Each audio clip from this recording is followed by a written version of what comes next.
Hello. Hi. Once again, hello. My name is Dylan. I also go by Twin Crows around the Skyrim modding space.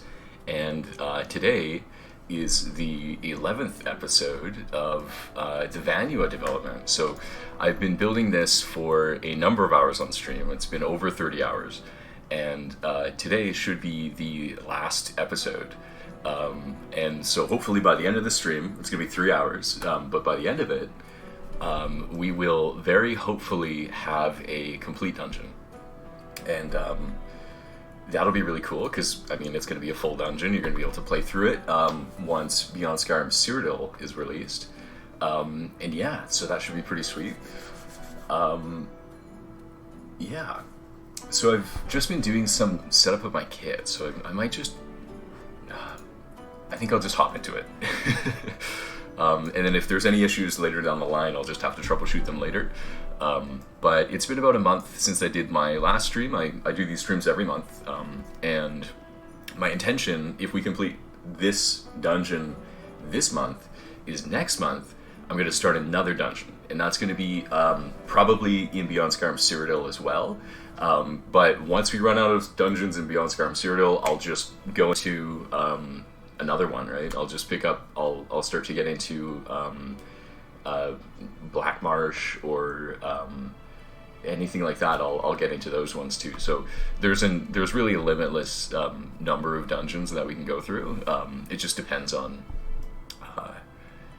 whether we want to continue doing this or not. I basically do this a lot through Patreon support. There's a certain tier, and at that tier I just kind of I promise to do a dungeon every month as resulting from the support I get for people encouraging me to continue modding.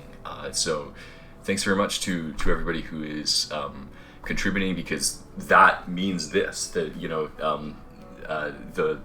the contributions that people make are the reason why this happens, and it will be the reason why it continues to happen too. So thanks very much to everybody for contributing and kicking in, because modding it takes so many hours, and it's a lot of hours of sacrifice of kind of figuring out, like, how do I do this thing, and learning these kind of obscure skills. So it helps a lot when everybody can kind of distribute that burden and go like, okay, well, we want to have cool things, we all kind of have to do our part.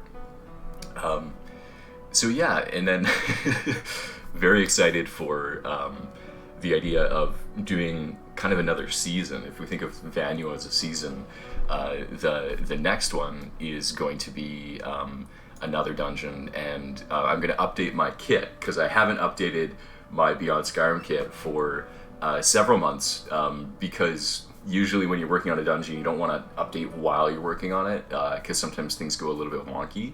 So it's good to do that. So I'm excited to update my kit, because it means that we'll have access to a lot more material. We'll have a lot more assets and 3D stuff that'll look really cool. So that's going to be awesome. That'll probably happen next month. And then another thing I'm planning, because if we do finish Vanua this episode, if not, we're going to finish it next. But if we do finish it, regardless of when, what I will be doing is I'll be going through all of those streams. It's about 30 hours of footage. And then I'm just going to do a really quick time lapse. And it's going to go through the 30 hours within maybe 20 minutes or something, just to be kind of an interesting video that you could watch, and you would see the dungeon actually start from the very beginning to the very end. And I think a lot more people would do that than would look through the whole 30 hours. So those are kind of some plans. I did have one more thing. I'm going to see if I can find... I have a recommendation of actually a webcomic that I thought was pretty funny. Here we go. Let me see if I can show my screen here for you guys. Display capture, should be that one. There we go. So this is one. So just because we're working on a Lich dungeon right now, I thought this was funny. I ran into this a while ago when I was looking at different art and stuff. I just kind of ran into this guy, and he makes this comic, and it's basically the main star is a Lich, and it just sort of goes through his adventures of being in this dungeon, and then the sort of Conan character coming around. And he goes, "Welcome to my domain, brave warrior. It has been 700 years since they buried me in this tomb, and I have not once have I had a visitor." And he says, "I'm not here to visit you." And he just gets sad. It's Life of the Lich. But anyways, check that out if you're interested in looking at a comic. Steve Lichman, really cool stuff. But today, what we're gonna do is we're gonna go to Vanua. We're gonna go to our dungeon, and I'm just kind of setting stuff up still here. I'm gonna see if so we're loading in Vanua in the kit, and then in addition to that, I need to have Skyrim open with the same version. And so there's a few technicalities. I'm gonna see if it works though. I'm just gonna try to launch Skyrim, and we'll see if I can get into Vanua. But yeah, I mean, I hope you can hear I'm excited about this. It's very fun. I always enjoy making these streams. It's great to just sort of have fun, and you know, there's a lot of people who there's it's interesting because there's a few people who watch these streams live, but there's actually more people who watch them on YouTube, and so. I do really appreciate it for people, anybody who does come by on the stream. That's awesome, and it really it helps keep me engaged and keep me energized throughout the whole 3 hours. But yeah, so if you're viewing live or anything, just feel very welcome to say hi. I'm always interested in talking about modding, and if you have any questions, just let me know. And yeah, I'm just gonna check my audio levels because sometimes it gets a little loud. Let me see.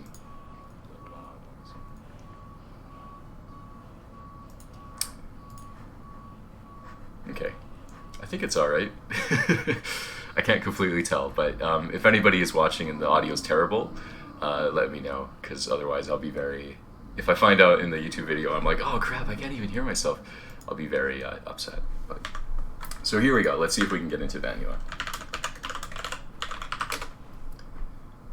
Looking good so far. Hopefully I'm going to see the latest version of Vanua. If not, I'm going to have to do some technical stuff. Hello, hi. Oh yeah, nice. Hendy is here. Steve X Metal is here. Thanks for coming by, you guys. Yes, and I can see up there's the chat thingy too. So that's working as well, which I'm very stoked about. Because last stream I had some technical issues that were preventing me from using a software called Streamlabs. And Streamlabs is what that thing comes from. And in addition to that, there's also notifications too. So you'll hear some cool sounds if people follow. There's a cool alert sound. And then if there's any subscriptions, there's also a cool alert sound. I'm seeing a whole lot of nothing here though. And that makes me think that maybe my technical thing's not set up correctly. So we might have to do some troubleshooting. Let me see what's going on. So I have BS. Let's see here. Unless I'm overreacting, because I could be getting a little too excited. Yeah, you guys see this, right? Yeah, this is Skyrim modding. This is it, actually. All of the other previous episodes, I have actually kind of tried not to do as much live testing because you start to see more of those issues and troubleshooting, and I hadn't been as confident about doing those sort of things when I was starting, but I think I should be fine with it now. So what I need to do is I need to make sure that BS Assets and BS Heartland and Skyrim, oh my god, I see what my issue is here. I don't have... Oh no, it's there. Sorry, I'm going to turn the music back on so you don't have to just listen to me. There you go, you get some nice music. Oh, and it's Bedazzlers here as well. Welcome, welcome. You get to listen to some music while I troubleshoot right now. So, thank you for coming. It will be good eventually, but until then, you get this. Oh, you know what? let me see. So I use a mod manager, and it lets me choose between Skyrim or Skyrim Special Edition. I was trying to boot it onto Skyrim, and I'm going to change it over to Special Edition. We'll see if that works better. Because I do have a testing profile on this one. Okay, maybe this will work. And then...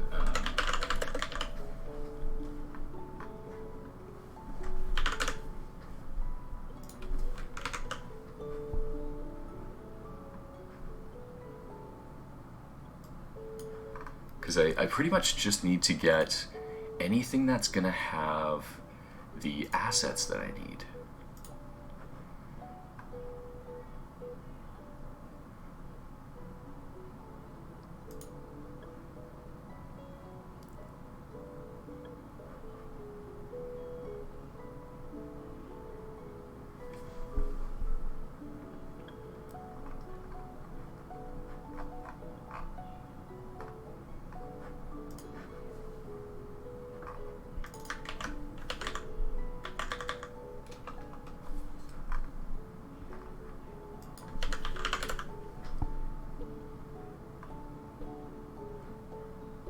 Okay, let's try that out. We'll see if that works. And if it doesn't, then we're gonna have to keep troubleshooting. So we will see. We will see. I hope it does, because it would be nice to be able to go, okay, I think I've almost got it all figured out.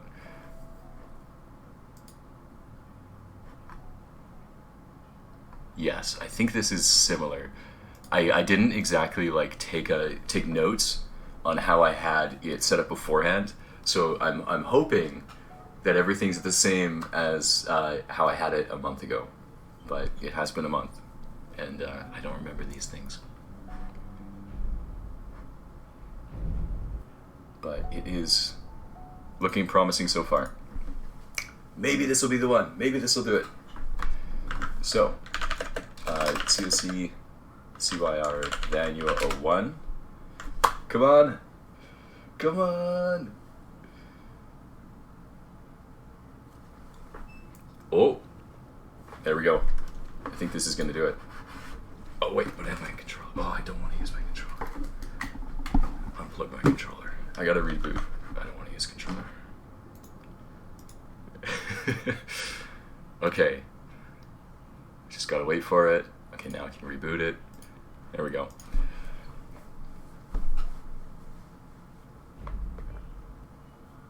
Cool. We did it! Yes! So yeah, the sorry, I like this music. Whenever it comes in, I'm like, oh, there it is. There we go. Okay. So here's Vanua. We've been working on this. I've been in here for 30 hours in this dungeon of my life over the last year. And some people have also been in here for 30 hours of their lives as well. And thank you for joining me. So oh shit, I'm sorry. I try not to swear, but there's a skeleton. If he kills me, everything's gonna die. So, right, okay, so and then I also have, this is my testing development profile, where I don't have any items that the player starts with, which is a problem. Yes, that is the Pillars of Creation. And so I need to get my guy some armor and stuff. I think what I did, and I don't want him to die, and I also don't want to toggle Goemon, but I will, because I must. There should be some armor somewhere. But this is looking good. This is looking good. This is actually coming along. I do need to have some weapons or armor. I need a weapon. I don't have any weapons. The skeleton's kind of looking at the wrong spot. Oh, and another thing, I haven't talked about it yet. Let me just pause for a second. I have this. This is a super good tool. This is a post-it note, and it is a little piece of paper that you write on. And this is what I use. This is the secrets. Because when I do playthrough, and then I'll write whatever it is. So, second skeleton. not looking at door. And that's a problem, because he should be looking at the door. Right when you come in, he should be kind of going like, oh, hey, there's an asshole. And I swear again, I'm sorry, you guys. But anyways, you can see there's some skeletons. And this is a little weird. There's something weird going on with this light, and it looks really cool. But I need to fix it, because it's not quite right. It's a little bit janky, because there's this little thing here. Oh, you guys want to see something cool? You get to... This is a true modding stream, because we get to T-pose everywhere. So, what I need to do... So, second skeleton not loading, looking at the door. Okay, and then we need starting weapon. Just so there's a weapon at the beginning. And then the first chandelier light is colliding with the mesh. I'll know what that means. Okay. So, yeah, and somebody was saying, yeah, I know. I'll try and keep your Skyrim. I think I actually have my stream listed as being not child friendly. Wait, I can just punch people.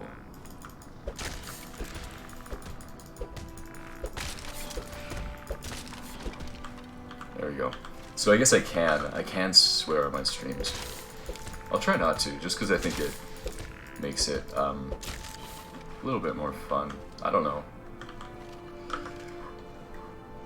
Okay, and then also, I didn't see any skeletons that had a melee, and there should be a melee skeleton here.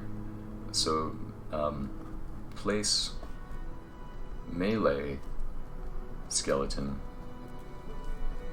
at start. Is the audio level still okay? Because I've messed around with it a little bit. I'm not sure if I'm... Is it easy to hear me over the music? And can you hear the music well enough?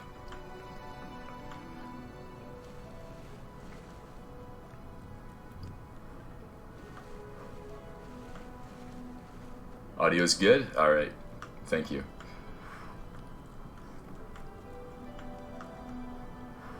So then we have here, and there's this guy.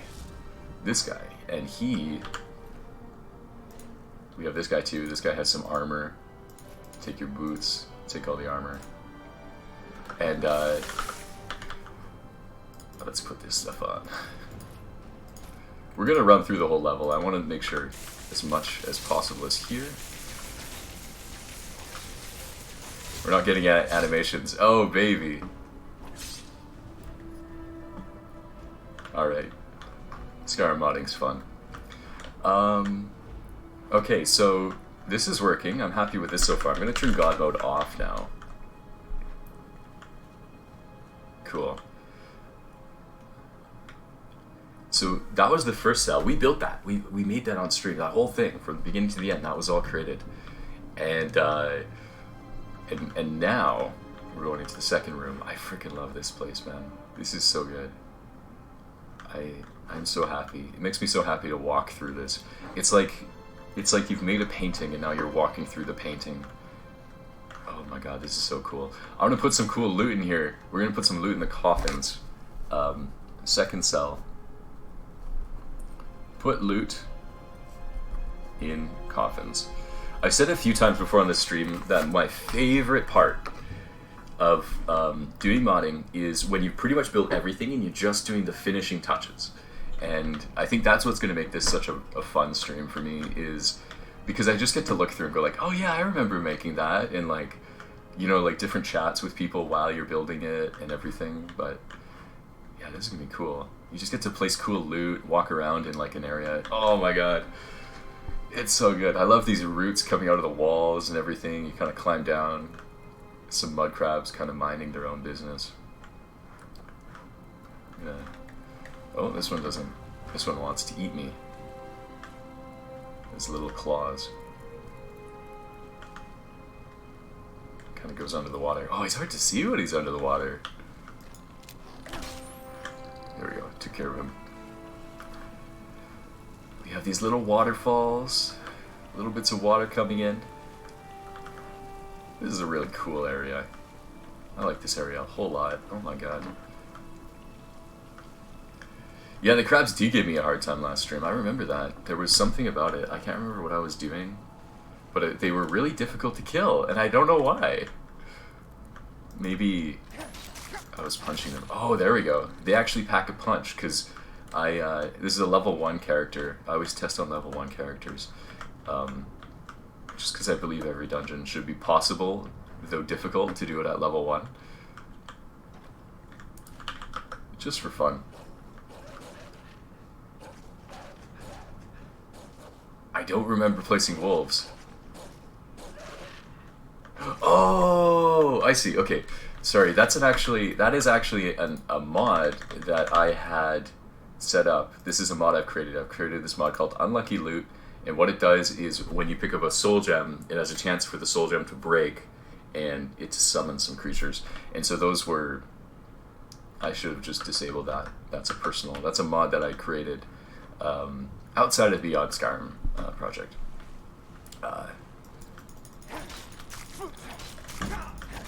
There we go. Yeah, holy, that crab almost killed me already. These are tough crabs. And I don't think I have any healing.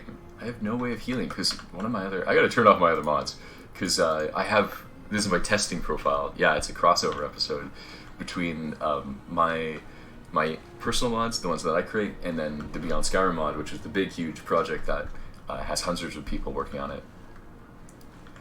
This is good. I like this little tunnel. You get this area, and here you go. Here's some actual, you know... Oh, I'm gonna die already. They're too tough. Maybe I can't do this at level 1. And maybe that isn't something I should aim for. So we're just gonna go into God mode for the rest of this. And just run through the dungeon. It'll be pretty tough. So this room, I want to kind of Alienify just a little bit more.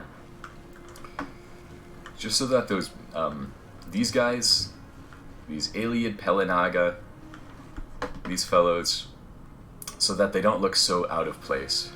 Because, I don't know, just to me, they kind of look out of place. The rest of the dungeon's like an Imperial dungeon, and then you run into these Aliad.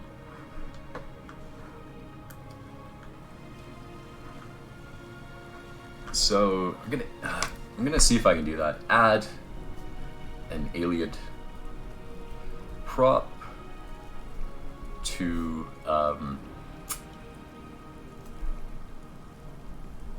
last room of second cell. We'll do that, and then it will it'll help tie together those visual elements of the Aliad and of the Imperial ruins. And like many things, when you're doing the finishing touches, the finishing touches, nobody will notice but me. Really, it's just you end up getting to a point where you're just working on like the most minute of details that nobody really notices. And at that point, you need to release. You need to get your thing out of there because you're just overworking it at that point.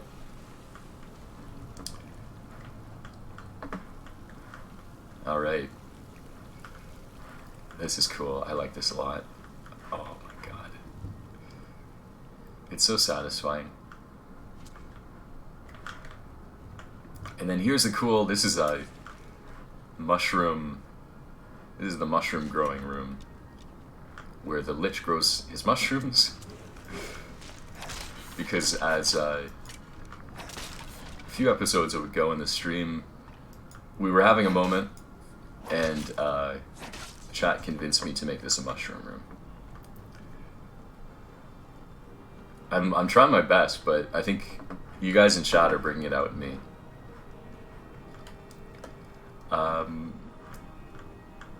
Okay, so this is a cool room. It looks nice.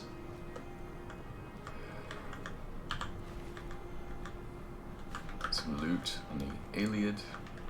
Go a little further. Oh, this is cool. I'm so stoked with this. This is like I'm honestly, I don't know what I'm going to do for 3 hours, because this is just about finished. So it's just going to be me going through the dungeon, adding a few things, going through the dungeon again, and repeating for 3 hours. Yeah, chat is a fun guy. A lot of fun people. And then this is a little, so this looks a little wonky. Trust me, in game it's going to look a whole lot better. The reason is because there's some mix-up stuff with my kit. So next month I'm going to update my kit, and we won't have weird things like this. But you'll just have to take my word for it that this room is complete, and it won't look like how it actually... It won't look like what it looked like.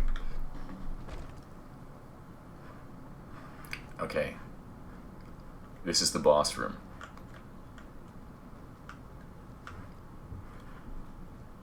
Boss room. I need to do some... Oh, you know what? There's a few things I've been thinking of doing, and I hadn't tried them yet, but I would like to.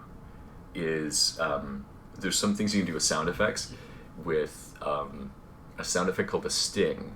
And what a sting is, it's a musical cue that kind of is usually recognizable. So if you walk into a room and you hear this sound, you kind of go like, oh, that's the boss sound, that's the boss sound, that's the sound it makes before there's a boss. I think I know how to set those up, but I hadn't done it before. And sometimes I'm hesitant to like test stuff, but I think today is a good day for testing different things like that. So I'm going to go ahead and do that. We're going to add a SFX sting at entry of boss chamber. That'll be interesting. We'll see if that works. That'll take some testing. We'll have to... Okay, and then this is another mechanic I want to add a little bit more cool stuff to, because when I walk up here, there's going to be an alien boss that spawns. There he is. And you know how he just sort of like appears and is really quiet? It needs to be like, boom, like, you know, the Lich is here. He's gonna kill you. So we're gonna have to have some more sound effects. And oh, I also have to change his AI. That's right. That was another thing. Because right now he has a combat style that is what it is, right? He's doing what he's doing, which is he's very passive, and he's casting a cloak spell. So if I walk towards him and I wasn't in God mode, so I'll turn God mode off. You see, I take damage because I go next to him, right?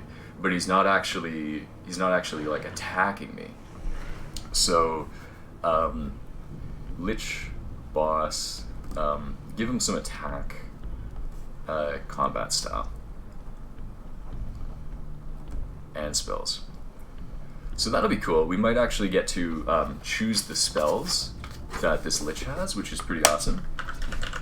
But I'm just gonna beat him up. Or maybe not, because it'll take a long time to kill him. He has a little bit too much health too, so I'm actually gonna Lich less health. So this is, he's kind of a loser Lich, I've been talking about earlier on the streams, where like he's not like the most powerful Lich. He's kind of like this guy who kind of got kicked out of his original Aelia dungeon, and now he's in an Imperial dungeon. So he's, yeah, the Lich is gonna be a little bit more lame. He's not like a super powerful one. He's just sort of like the guy, and I like that about it. So anyways, we're just gonna kill him through console because I don't want to whack him a million times. And there he goes. Goodbye. Good night. And he's got some interesting stuff. Not a lot of cool loot on him, so I might actually make some cool loot. So make Lich have cool loot. There we go. So we'll do that. That'll be good stuff. And then this is the real special thing, is this helmet. So this is what the dungeon is kind of is what you get. This is the coolest part of it. So it makes illusion spells cheaper to cast. It makes restoration spells cheaper to cast, but it decreases your magicka by 25 points. So it's one of those mixing matching. Like it's kind of like a cursed helmet in a way because it has a negative thing attached to it. 25 points of magicka isn't huge though. It just makes it like maybe not the most ideal if you're not using illusion or restoration. Cool, and then that's pretty much it, right? As soon as you finish that guy, it is kind of like one of those Oblivion dungeons where it's not like a Skyrim dungeon. Whoa. Let's just get this guy out of here. So Skyrim dungeons are loops. So every time you reach the end of a Skyrim dungeon, it's pretty much like you just go a little bit and then you actually exit and you go back out into the world. The way that they work in Oblivion is you actually had to go. You go all the way, yeah, you got it. So you have to you go to the end, and then you go all the way back to the start, and you just kind of walk past all of the dead bodies that you created, and make your way out of the dungeon. And so that's what this one is too. It's kind of one of those old school Oblivion dungeons, which, ooh, there we go, which are really cool because you get to see some of these things that you don't notice. So this is on second cell. Top of entry tunnel, clipping with, what is that, ground, something. Let me see. We're gonna do some crazy stuff. I'm gonna disable the ground. Is that what it was clipping with? Yes, it was. Clipping with the corner ground. Cool. Yeah, it is. You gotta, you should feel that, right? Like, I think Oblivion was a little bit more about kind of thinking about these things where you're like, damn, I just killed, like, all these guys. Well, they're like, wow. Whereas Skyrim's just like, kill the guy, go to the next thing, kill the next guy. So it's sort of sort of like that. But this is pretty good. This is pretty exciting. I think it is coming along very well. And I just have one more thing I want to check before I go back into the kit, which is whether I've set up this door. Because if this door is not set up, that's another thing I can do. So, set up door to Cyrodiil. So that'll be cool, and then we'll be able to actually go outside of the dungeon. Right now we're trapped forever. So that looks good. I have a bunch of notes. I have tons of stuff to work off of. So we're gonna hop out, and I notice that my creation kit has crashed. So we got to boot that up again.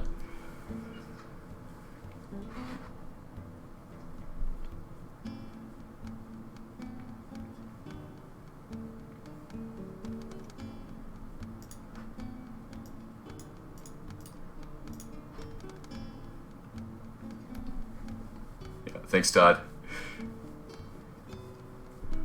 This one goes out to you, Todd.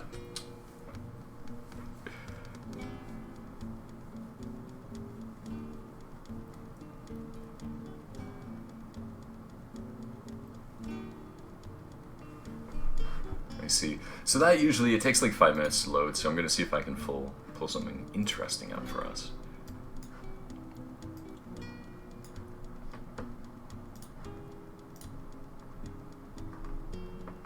Where did I find the music? It's all on SoundCloud. And so I'll post that in there for everybody. Oh, I have to go into my Twitch side. There we go. So I put into the chat. I'm also going to, yeah, you guys can see it. Awesome. So even on YouTube, you guys can see in that chat there. That is this playlist. So there's a bunch of really cool community Elder Scrolls music.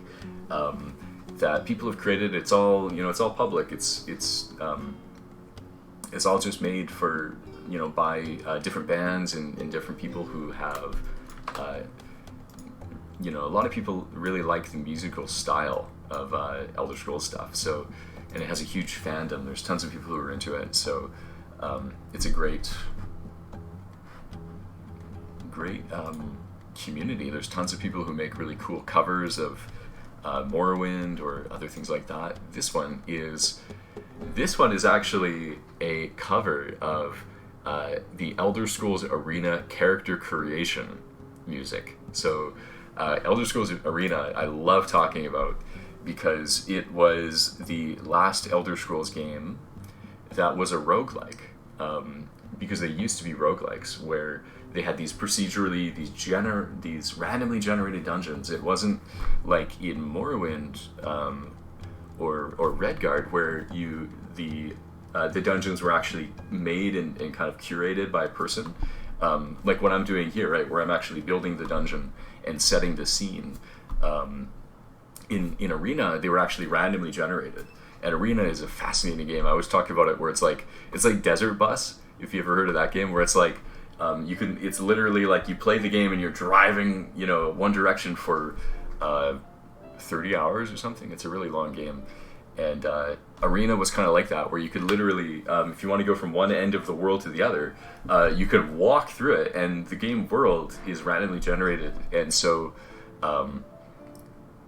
nobody had to go through and place everything by hand, so it's all just created by the computer, and it is a gigantic game. So Elder Scrolls Arena is Elder Scrolls Desert Bus.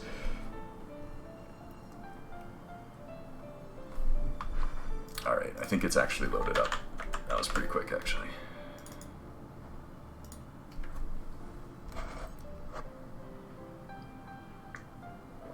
Alright, so it is time to go through the sticky notes. So I have a number of them. I have 1, 2, 3, 4, 5, 6, 7, 8, 9. I have 12 sticky notes. And we'll just pick up the first one. So we're going to do starting weapon. So I wanted to place a weapon kind of near the start, just for fun. It's kind of cool to have some stuff like that. Yeah, you get it's very different when you get one that is specifically placed by a creator, because they have the ability to kind of do more environmental storytelling. So I want to make a Cyrodiilic weapon. It's going to be no, these are going to be ancient Imperial stuff. And I can place some of these. Are they? I gotta think about this again. No, I think they're actually supposed to be Alien. Oh, wow. Yeah, that is interesting. Okay. So the dungeon starts out Alien, and then it becomes Imperial. So we're gonna put some basic stuff. Trying to decide what kind of weapon. War axes are cool. I'm gonna put a war axe. This fellow is gonna have a war axe here, and it's gonna be kind of sitting on the ground beside him. Let's drop that down there. There we go. Kind of like that. Just because I can't... Well, actually, let me see. I think I have... So that's a skeleton. That is another skeleton. The skeleton is going to go right there. And that's a... Ooh! Wasn't expecting him to do that.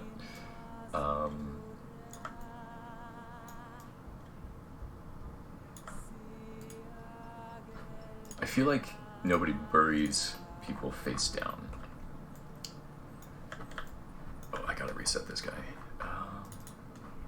You're not gonna start dead. There we go. And then start dead. Whoa. The Havoc. So Havoc is the simulation engine that they used. There we go. But it's a little bit wonky sometimes because it generates very quickly, and I think that's because Skyrim is a number of years old, and now our computers are quite a bit faster. And so whenever I click this thing, I think it generates at a really quick speed because our computers are faster. That's my guess. Okay. So I want to put that weapon Let's put it on the ground here. Just like that. There we go. That's good. So there's at least kind of a starting melee weapon. If you dive into that corridor, you're going to get that. And I have missile. These guys are all missile. I'm looking at this bottom left here. It's probably tiny for you guys. Let me see. So there's a... Sorry. There should also be... There's another cool thing I can do. There we go. So this is cool because I can give you guys this view, which I think is more immersive. And it lets you just see the render window, so you don't have to see all the other stuff. So this one's a little bit more interesting sometimes, but you don't get to see the menu stuff, so... Okay, so I did the starting weapon, so that's complete. We can crush that sticky note and put it over here. The next one is going to be... yes, okay, so this is related. I wanted to place a melee skeleton at the beginning. So, this guy, you are going to be a melee skeleton. So go skeleton, melee mixed, which I think will give a random skeleton. And there we go, another crushed sticky note. We only have 10 left. I'm going to try this one. So this is set up door to Cyrodiil. So this door here, I want to connect to Cyrodiil. And I think I'm going to have to go this way. So because Heartland, which is Cyrodiil, Cyrodiil is the heartland of the Empire. Oh, I'm actually already going to bring you guys back to this one. I just prefer this one. It's a little bit easier. A lot of stuff I do is really technical, so it's nice to show you the menu. Because there are some people who will watch this and they're interested in learning, which is awesome. If you are the least bit interested in making your own mod, I very much encourage you to do it. Set your initial scope small. Just make like a player house or just a little tweak to like something, and release it publicly. Get it out there because there's a lot of really cool stuff that you can make, and we're a number of years into Skyrim now, so the learning material is awesome. If you wanted to learn this stuff, it's easier than it ever was. There's so many times when somebody earlier on in the lifespan of Skyrim modding created a cool mod, but the stuff that we have now, we know more about modding than we did when they made that. So even though there's certain mods that, like for instance, I created an alternate start mod, and there already was an alternate start mod before, and it was a really gigantic mod. It's called Alternate Start Live Another Life. That's the original one. And I created one called Realm of Lorcan Alternate Start, and it basically does the same thing, but it does it differently, and in I believe a better way, because it's compatible with PlayStation. And so yeah, there's just so much stuff going on. There's tons of opportunities to make new mods or to remake existing mods in better ways, because I think there's a lot of people who are into Skyrim who are going to continue playing Skyrim, and I think there's tons of people who go back and they love to play classic games. I'm super excited for this idea of in 20 years going like, man, like I want to check out where's Skyrim modding at right now, and just going and just seeing and going like, oh my god, like there's people who have actually continued to release mods for Skyrim, maybe 27 years after it's been created. There's no reason why not. People still make mods for Morrowind and games even earlier than that. So Skyrim modding in 2040 is going to be freaking nuts. So anyways, so what I wanted to do here was, we're going to have to go into Cyrodiil, and we're going to have to figure out where the door is. Skyrim 2077. It's gonna happen, man. In the future, there's gonna be. I really wonder because because what people often say is there's gonna be a point where the energy starts to go down, right? Where people stop making as many mods. But I think that as a community, there will be absolutely still enough people to like sustain modding for a very long time. There's like tens of thousands of modders and stuff, so it's pretty nuts the scale of Skyrim modding. But I could totally see, in 20 years, just using Skyrim as a base game engine and just adding, putting more things on it, right? Skyrim with guns, right? That's essentially what Fallout is just a really big Skyrim mod.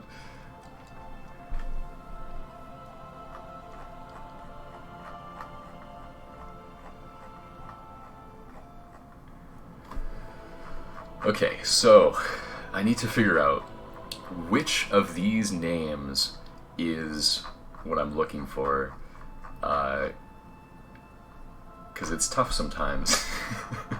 Because the names are, I would love it if there was one called CYR Vanua Exterior, but I don't think I'll be that lucky. Oh my god, there's one called CYR Vanua Exterior. There we go. Thank you everybody who has contributed to making standard naming conventions, because I'm able to do this. Okay, so this is Vanua, you guys. This is where Vanua is in the scope of things, underneath this water. And if I look up, you can't really see much, but you'll have to trust me. Beyond the rendering distance is the Imperial City. I think the Imperial City is that way. Where is it? Oh, I can't even point. That way. It's that way. But Vanua itself, the place that we have been existing for the last 30 hours, is underneath the ocean, and it is right in here. And so what I'm going to do with this is I'm going to put a little door, ESKAYL door, ESK, let's go AYL door. Let's see what we have. No. What kind of doors do we have, man? AR? Yeah, ESKAR. That's the name for it. And let's see what it looks like. This kind of looks like what I'm looking for. So ESK door. Yeah, I think this is it. So I'll place one of these guys down.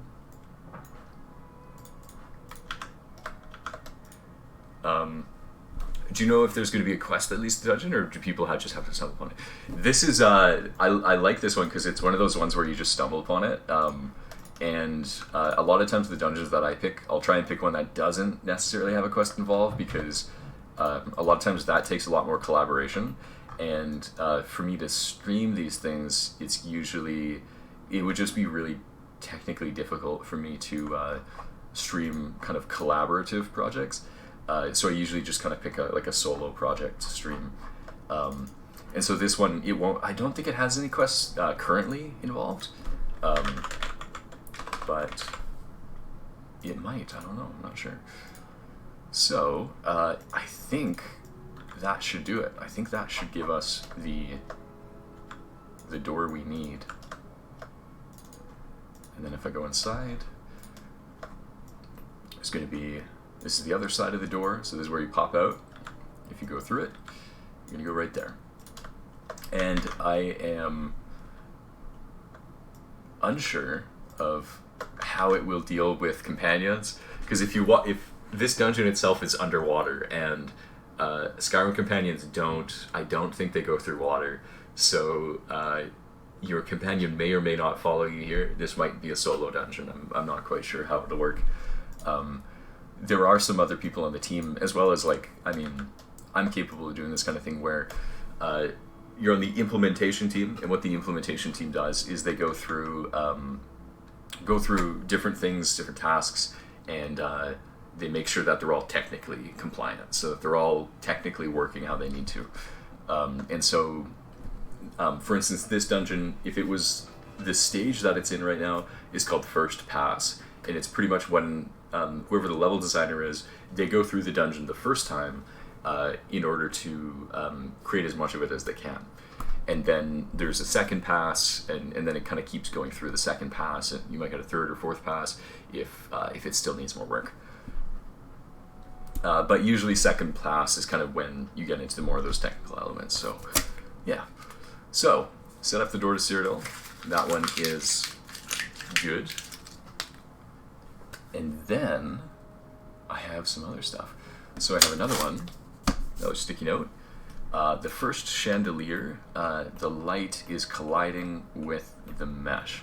So I know that is this one here, and I wasn't super happy with the way the lighting is here. So what I'm going to do is I'm going to try and grab the light, and you can see when I move it, it changes the kinds of shadows that are cast. And I love the idea that like you get this really interesting pattern coming off of it, but I'm not sure if that is something that I can really do. I wonder if there's another way, because see, if I rotate it, you can see there's a seam in there, and sometimes it's just about figuring out where would you prefer that seam to be. But I might be able to rotate it in a really interesting way to get it to work better. Because like that's not bad, that looks better. It's a little weird. But that's not bad. That's actually quite good. I don't mind that at all. I like that. Oh, what happened? Oh, there we go. I was just behind a wall. That looks pretty good. I mean, I'm not displeased with that. It's not the worst. Let's see if I can even it out. That's pretty good. Yeah, so that fixed that seam. So that's what I wanted to do there. Cool. Now we have 7 left.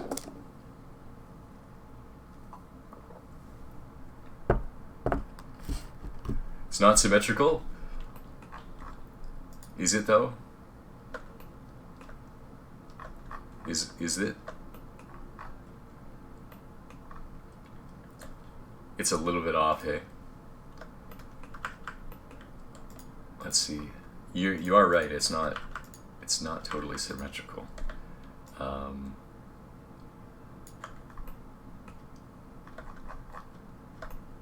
Even if I try, let me see. I can do. The other thing I can do, I actually get some very incremental things. Because if I go 1 up, it's too much. 1 down, it's too little.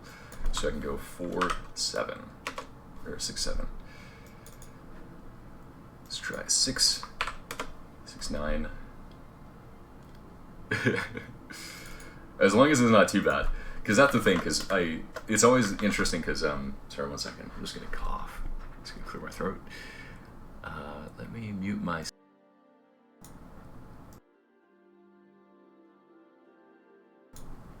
Okay, so, yeah, I actually, like, whenever anybody says anything, I always think it's really, really helpful, because it's always representative of, like, the greater, you know, like, there's more people who are also interested in that same thing. I would like it to be centered vertically, though. Oh, no. No. Okay, and then... There we go. Perfect. It's perfect. I like that. I'm very happy with that. Okay. What do I want to do next? Okay, so I've taken care of this one as well. Thank you.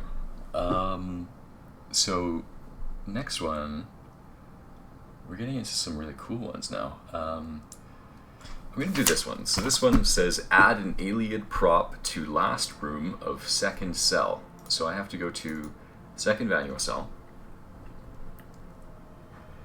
And we're going to do, let me see here. Okay, so this is the second cell. What do I want to do here again? Add an alien prop. Right, okay, so I think this room, yeah, this is the room that I'm talking about. And I wanted to, because there's a couple alien, there's these fellows, these two guys right here, these champs. And, yeah, let me see. Oh yeah, so I have been live for just 1 hour so far. So there's 2 more hours left. So what I want to do is I want to add some kind of an alien prop, and it's got to fit the lore and everything, you know? It's got to be thematic. So what I'm thinking is I'm going to grab a prop, and let's make it a static. It's going to be a Cyrodiil. It's going to be let me see, is AYL what we use for it? Sometimes it's different.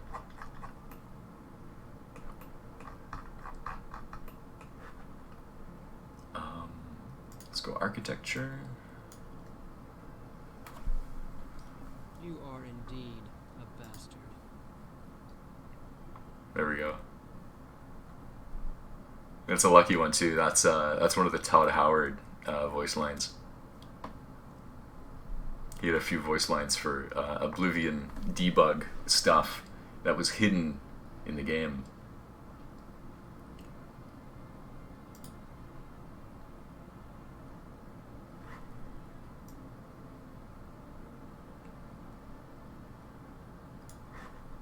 Okay, so I am looking for Iliad stuff.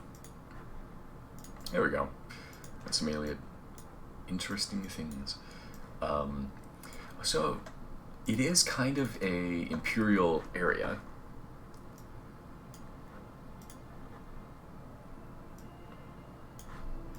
And the lore so far is that this group of Aliads, kind of these Lich, you know, this Lich and these mummies, they used to be originally from another Aliad ruin somewhere, but that one's been either wiped out by the adventurer or some past adventurer, and now they've moved to a new dungeon, and they brought some of their stuff with them.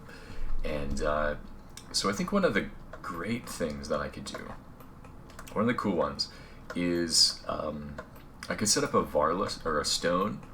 So these stones are, I wonder if I have another one somewhere. I should put a few actually. Yeah, let's do that. I'm gonna grab, we're gonna go into the next cell. Let's grab another one.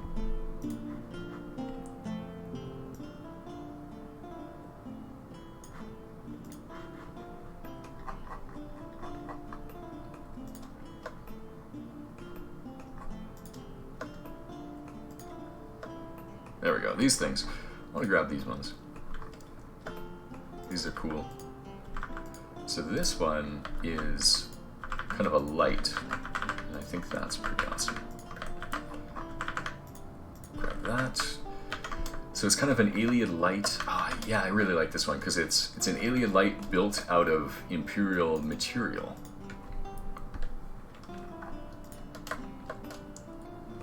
And we're gonna place these.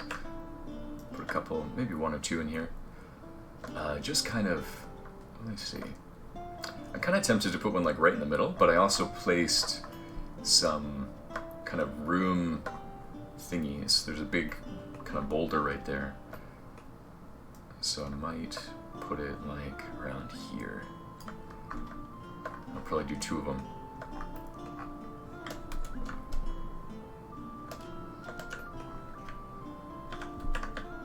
The idea for these is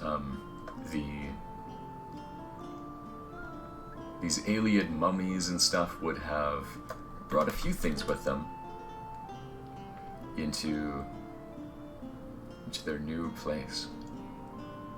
I think what I'm gonna do, I'm gonna get rid of that for now, because I'm not super sure if that's gonna be the spot I want to put it.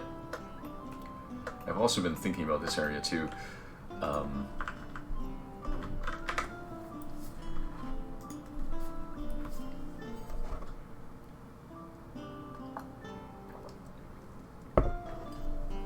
It's always these like thematic things that I end up kind of like quibbling over, you know, like where I'm like, I don't know if I should do that or that. It takes me a while, but I think it ends up being a good result. Let's see. Oh, I could put like an arch in here. There's a lot of cool stuff I could add. There's some crystals. Just looking for little pieces that maybe they brought with them. Oh, I don't think they would have brought a stone table with them. I do like the stone tables though.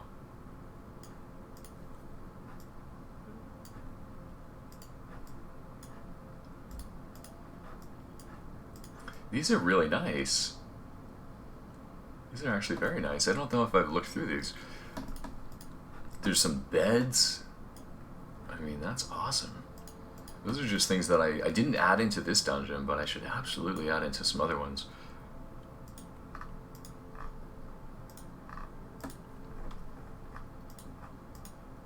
Some rubble piles. Rubble's always fun. Runners. There's the shelf. I like shelves. Shelves are tough though, because you always got to put a bunch of stuff in them. Otherwise, they don't look nearly as good. Wall shelf.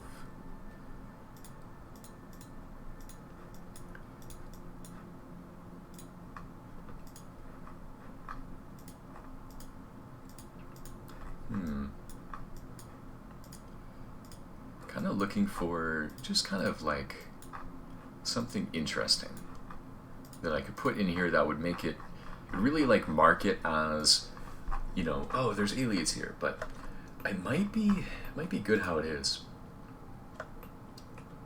I might leave it how it is. Just this idea of like there's kind of some alien wandering. They're kind of just in this other area. I think that's cool. Another thing that might be cool, let me see if I can find furniture. I'm not sure if these alien can do everything, but I would love to just put a little chair or something. Because these are alien chairs. Those are interesting. Just thinking of kind of alternatives to having them just kind of standing here in the water. But that might be fine. It's not too bad. I might leave that one for now. I'll leave it for now, and if I do another run through, because we'll do another run through once I've finished these sticky notes, if I really feel like there needs to be something done there, then I'll write another sticky note and I'll try it again. Okay, so this one. So second cell, put loot in coffins. So I think that's over here. Yes, this is over here. And what I want to do is I want to put some cool stuff in these coffins. So I think the idea with these coffins was when those Ayleid moved, they might have moved some coffins with them. Because Ayleids are kind of, these guys at least are kind of necromancer Ayleids, because the Ayleids were, they died out very long ago, and the only ones that exist still are necromancers, because they've kind of hidden and stayed alive for a very long time. And so in here is going to be maybe some things they would have brought with them. So I'm going to put some things in here. They're not going to be great loot at all, but it will be just some interesting things. These are cool too. So this is Ayleid cups and stuff. Vases. I like this stuff. I like vases.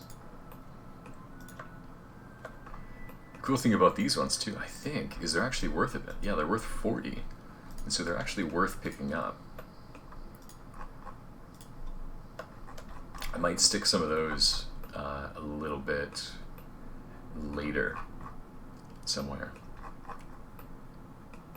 Those are really nice loot things.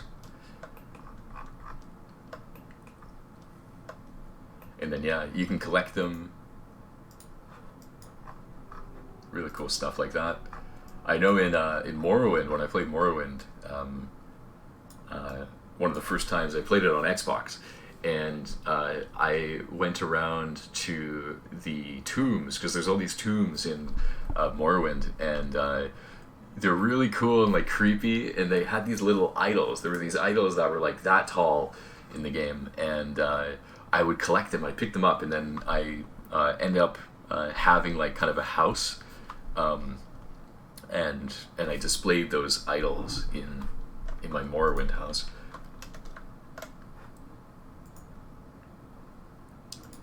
So I think I'm going to put a vase here. This is a good place for a vase. Just sort of, you know, those extra, let's just say these are things they've brought with them, but maybe they're too aged. You know, these necromancers, they're all kind of decrepit and stuff, and they just brought them. They never ended up putting them anywhere. They're just sort of there.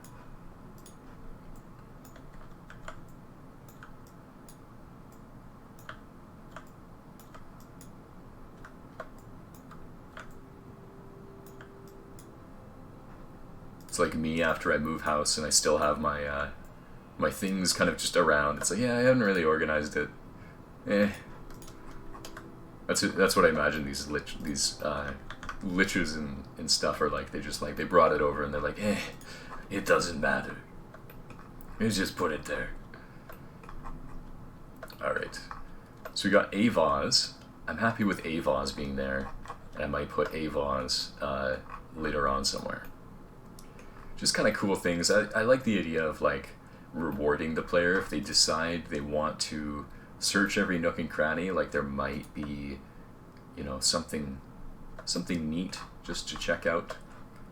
Put a vase over here, just for fun. Just to reward, you know, the person in the world who goes and looks that way and they go, oh hey, there's a 40 gold vase over there. And I do like bodies. I might put some put a body here. CYR. Let's see what kind of containers. We have bodies that are containers.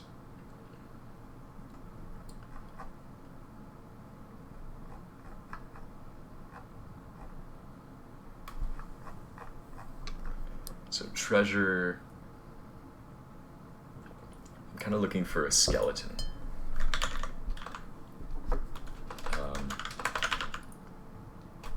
Ghost corpse. I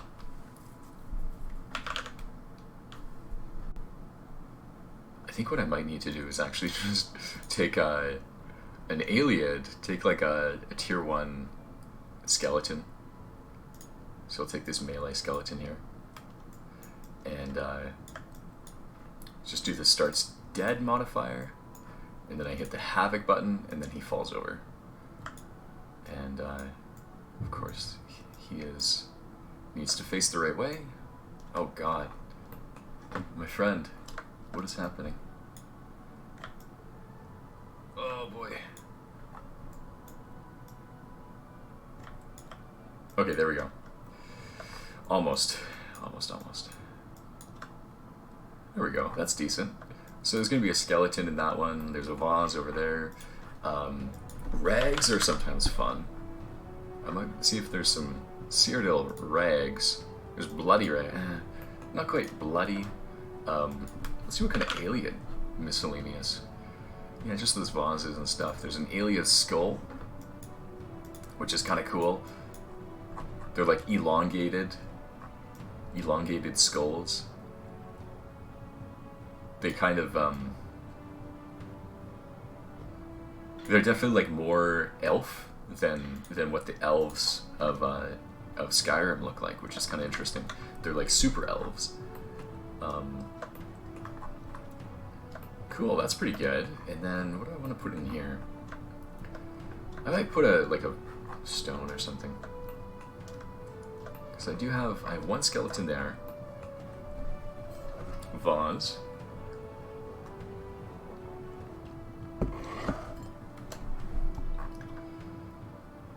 I like the idea of an empty coffin, just a coffin there that's just like there's just nobody in there. What's going on with it? That's good. That's a good one. I think I'll stick with that. That's pretty decent. And then, yes, okay. So I also had another one, and I think it is right over here. There's the clipping. There's a clipping issue. This one right here. See clipping. And the way that I like to solve clipping, if I can, because it's really nice and easy, is you just put like a thingy on top. Sometimes that's the best way to do it. Just fill it on top. And then it seems to have hidden it, which is perfect. That's what I was looking for. There we go. Cool. So that one's solved. All right. And now I have 4 sticky notes, and they're all related to the Lich. So we're going to go over to the Lich area, and I had a few things. So the first one is a sound effect. Okay, so let's do some sound effects.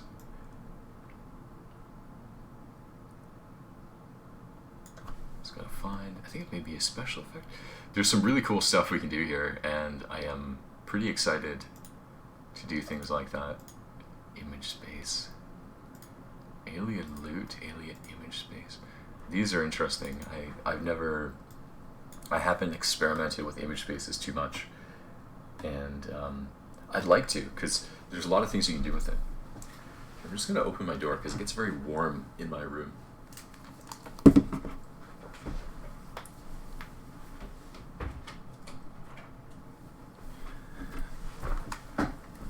There we go. Help vent the warm air. All right, so image spaces. I have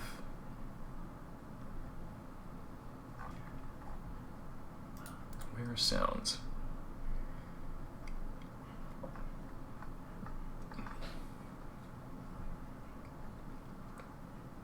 We have things like acoustic space. This is really interesting. I've never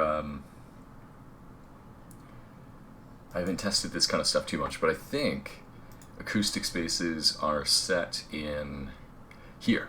So in the cell data, we have this thing where it goes interior Iliad ruin acoustic space, so that kind of sets the sound like that. I can put music, dungeon music Iliad. Do I have that going?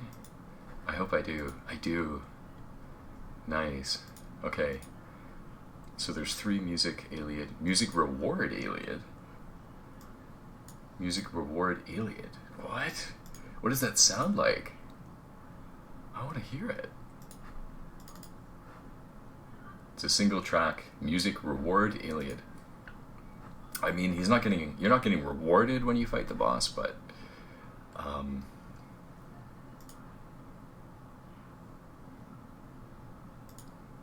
okay. So I think it'll be sound markers. This is what I'm looking for. And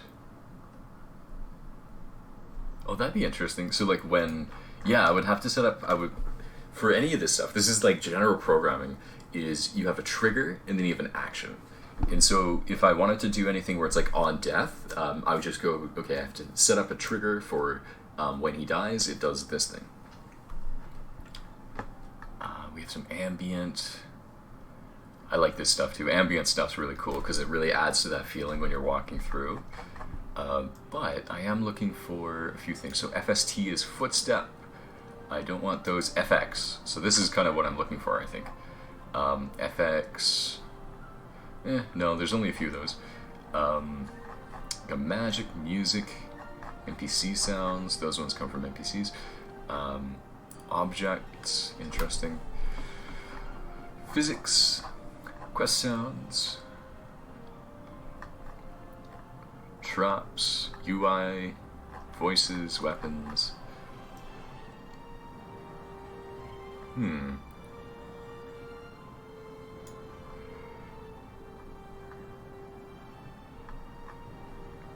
DR, I think DR is door. Let's go through these again because I want to find the kind of thing, because I know that there's one where there will be certain dungeon sounds, and I might actually just need to open up a dungeon and check a look, see what it looks like.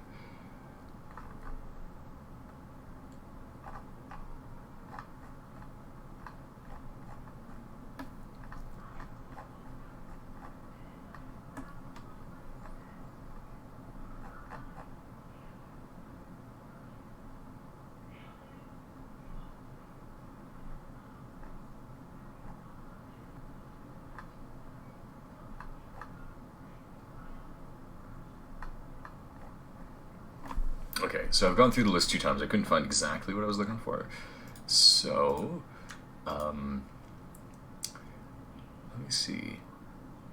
I feel like it's... Okay, so here's the categories. I have Ambient, AMBR, which I'm not sure what that is. This looks like loops. Ambient, so there's birds.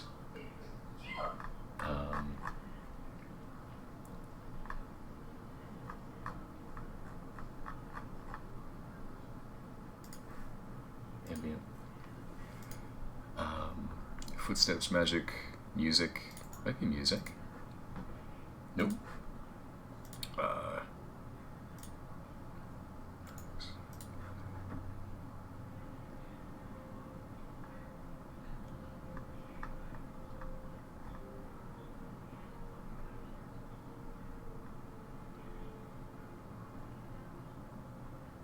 DRS. I wonder what that is. Oh, that's probably door. Door sound. Objects. Objects are interesting.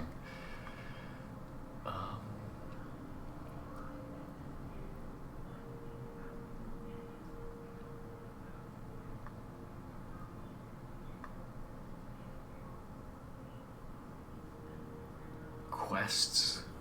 I guess quest ones are all directly linked to like a specific quest.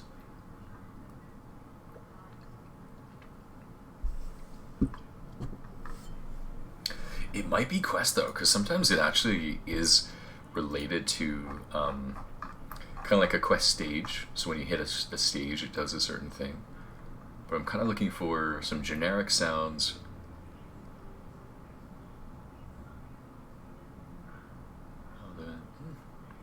No, I haven't quite found it yet. So what I might do here is find another dungeon and just take a look at it and see if they have that stuff set up. Let's go see if they have any sounds.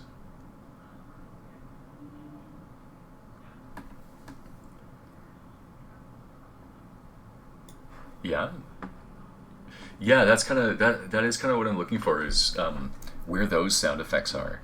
And let me take a look. Maybe it's actually called clear. Thank you for saying that. Yeah, they don't have... Wait, music type. Music dungeon cleared. Okay, so maybe it's a music type. CRM... Explore. So these are musics. Yeah, like that's the sound, is sort of when you have kind of these certain sounds that let you know certain things are happening. It might be set up as a music. Oh, I have music stinger. This is what I'm looking for. This is exactly what I'm looking for. So music stinger, abrupt transition, plays one. Cool. So that's what I want, is when you walk into the boss room, music stinger starts. So we're going to figure out how to do that. Awesome. So thank you for saying that, because that was exactly the missing piece that I needed to know. So music stinger. So how do I don't just drop it, do I? No, not that simple. Let's check a script.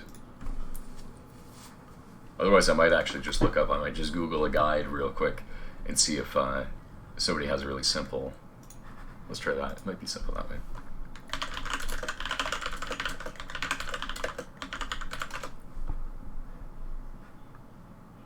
Music triggers.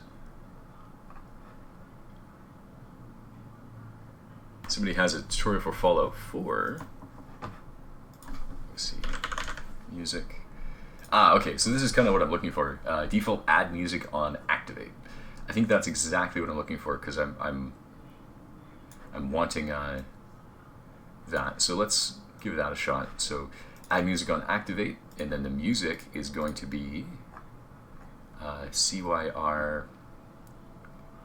Do we have a sting for Cyrodiil, or are we using the default? We might be just using the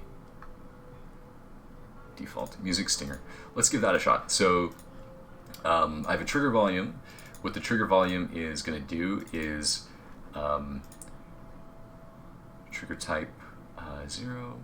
So I think what this trigger does is it activates itself when the player goes into it, and then hopefully it's going to add that stinger. So let's give that a try. We're gonna try and just boot that over and see if that works.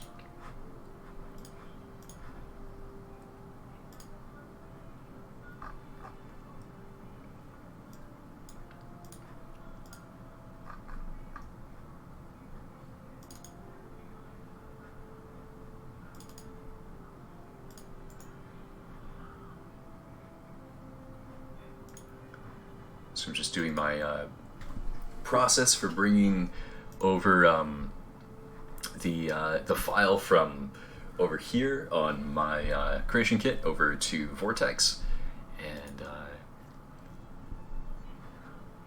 yeah, I think that should work. That should do it.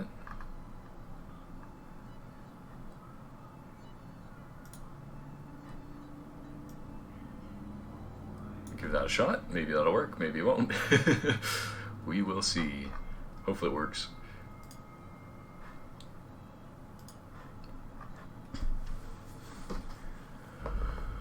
So yeah, I hope everybody's doing okay.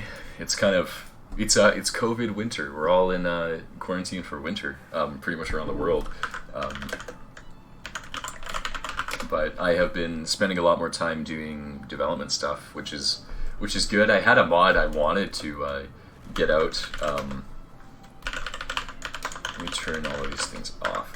I had a mod I wanted to get out for like kind of Christmas time, but I ended up getting into some other projects and stuff, so I didn't quite get that one out. That one might come out maybe next year. Well, I mean, it would have to be next year. Ooh, what's going on here? It's kind of interesting. That's not quite right though. I gotta make so the chandelier. So first cell chandelier blocked. It looks like it's being blocked at front by a mesh. So I'll fix that because it should kind of be round. The shadow there should be round.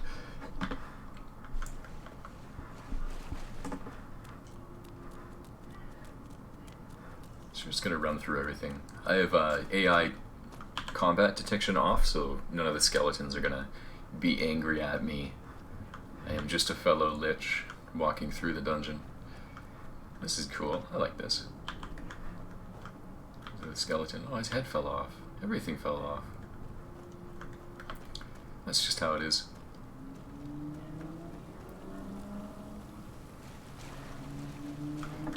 Oh yeah, okay, so I'm gonna TCL.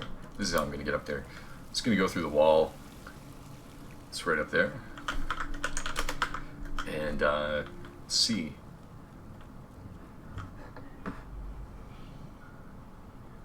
I didn't hear a stinger. I didn't hear it.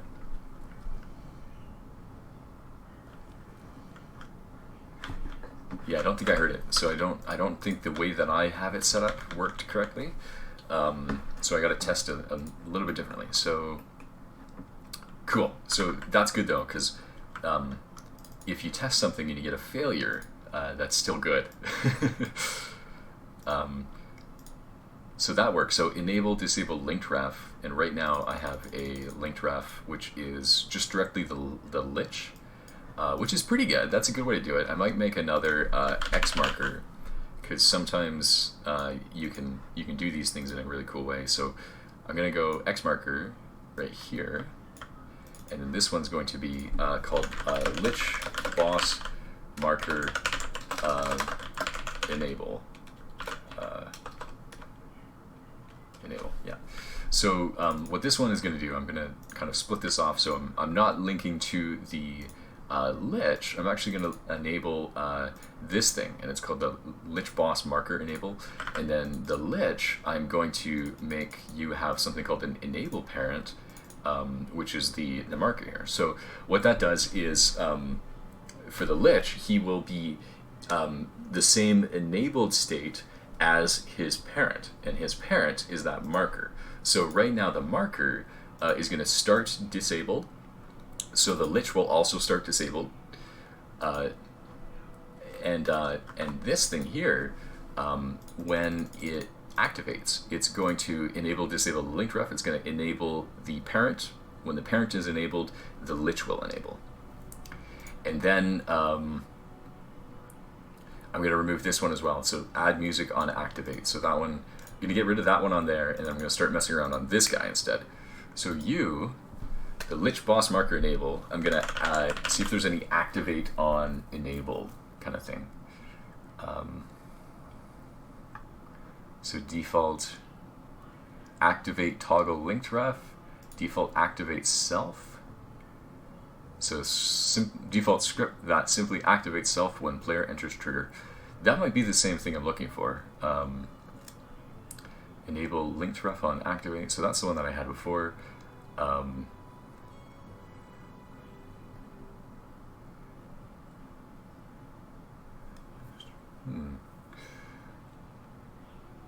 There's a few options here.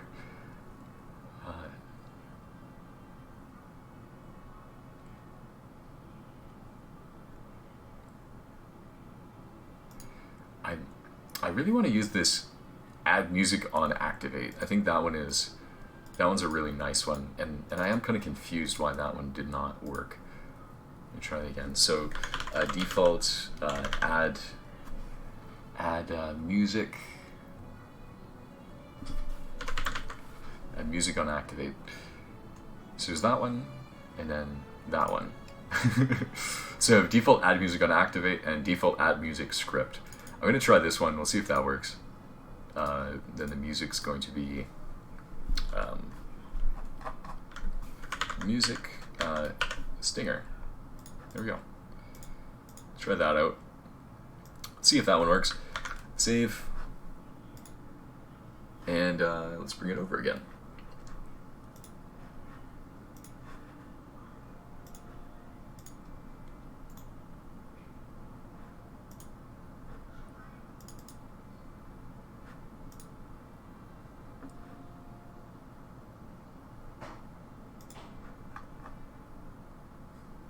Cool.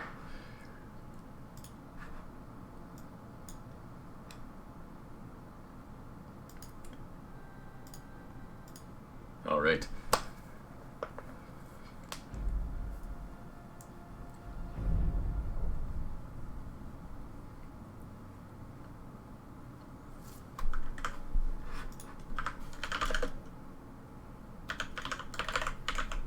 I think it was 02. I'm going to go to CYR Vanua 02. Oh. That sounded like something to me. I don't know why I went exactly there. That's the wrong spot. But I think I heard a stinger. I'm not sure if it was a stinger or if it was combat start. So we're going to go back to main menu. I'm going to try it a little differently. But I do need to add a COC marker, also known as a Coc Marker, to cell 2.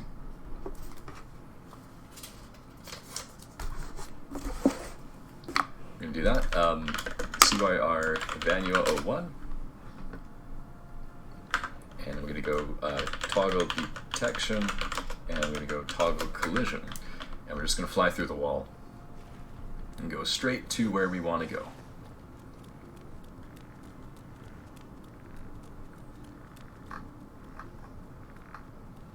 There we go. We get to see Skyrim in all its majesty.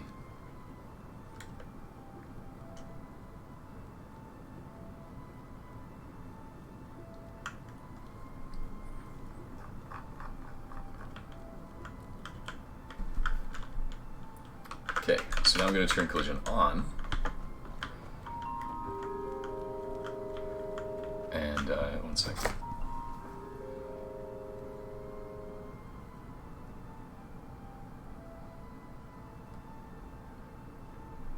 Oh. I have to be right back. My girlfriend is asking for a blanket. We have all of our blankets are like literally like right here. So I will be right back.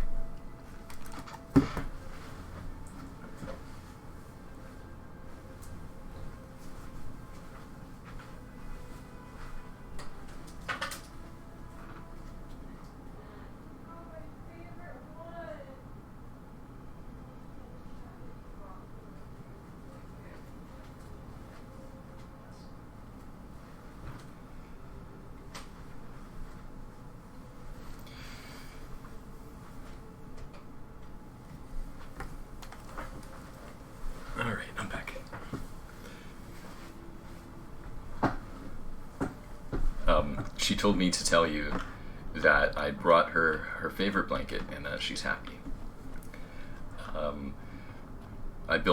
We had some extra cushions from like an old couch, and so I built like a little nest kind of near my computer workspace so that she can play Switch on it while I'm doing dev work, which is pretty nice. Okay. Alright, 1 sec. We gotta focus. We gotta listen to the music. I'm gonna pause the music. Okay. It did it! There's a stinger.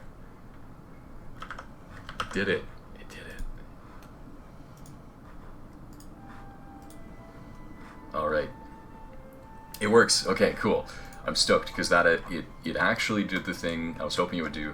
I am going to create another trigger volume, and this is going to be the one with the script on it. And this one doesn't need the music on it. So this one here, this one is C-Wire Vanua trigger volume boss. Chamber enter. We'll call it that. I like very descriptive text, these kind of things, and then do you guys hear a breathing? Because that's the Lich. But we're just a Lich buddy here, so we can just hang out with him all day. We're friends.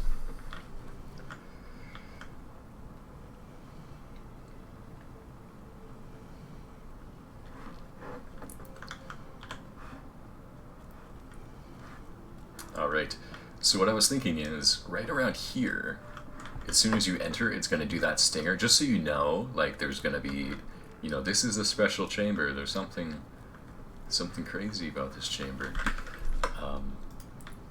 Yeah. Cool, so I am stoked about that. So this will work, this area here. Let me see, what's the button to make the difference in size again? Is it 2? There we go. This one's always really weird. Some of the parts of the interface for the creation kit are very strange. And the scaling of these trigger volumes is one of those weird, really weird areas. Okay, so as soon as you enter the room, it's going to give you a stinger so you know something's up. And then over here, we're going to get into the cool effects. So, oh right, I do want to check. I have one post-it note, one sticky note that I have here to change the Chandelier Shadows. So I should do that before I get onto the cool stuff. So right over here, apparently what's happening is it's not quite working. So the shadow needs to be, I think, a little bit lower down. Hopefully that'll work. Hopefully that's it. I think that will be it. Okay. Cool. And then I also wanted to add a COC marker to this room. So what a COC marker does is, if there is one in a room, it will, if I go COC Vanua 02 in the console, it'll teleport me there rather than anywhere else. I think by default it wanted to move me to this X marker, because X markers are also sometimes used for teleporting and stuff. Okay, so you want some more special effects? Let's go into special effect. That looks like a good one. Let's just see what's available. There's some magic stuff. What do we have on CYR? Whoa. There's some cool, interesting effects going on. What I'm looking for is kind of an explosion. Maybe it's an explosion.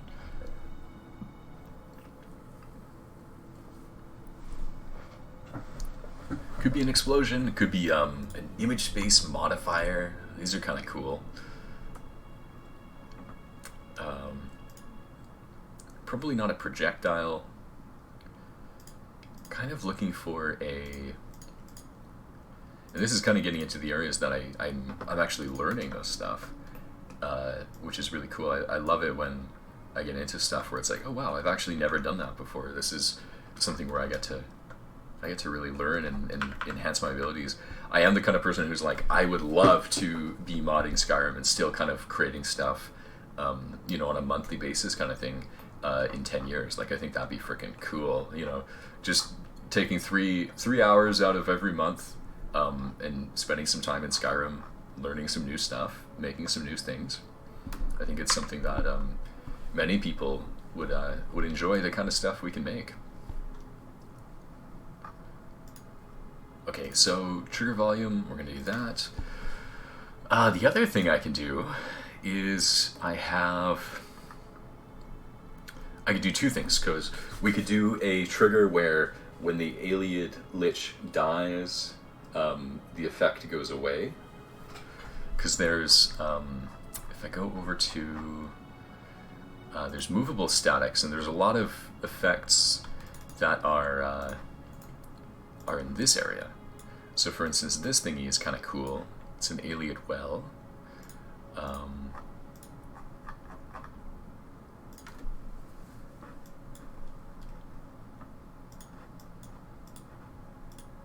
What's this thing? Ooh.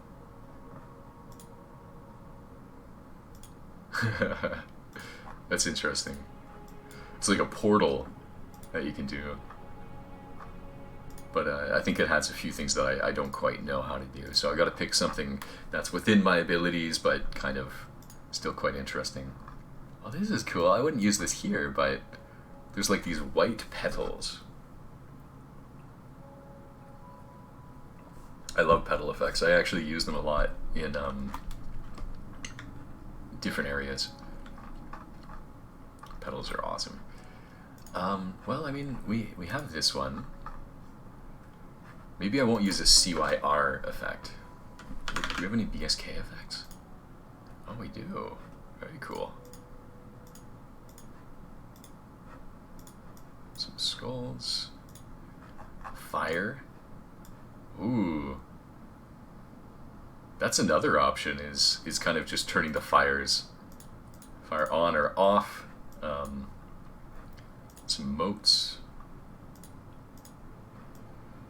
This is a good old-fashioned weathercock. A wave.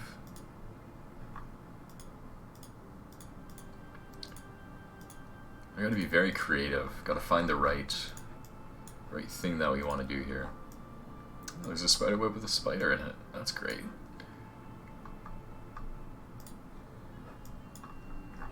Oh, this is cool. So some embers.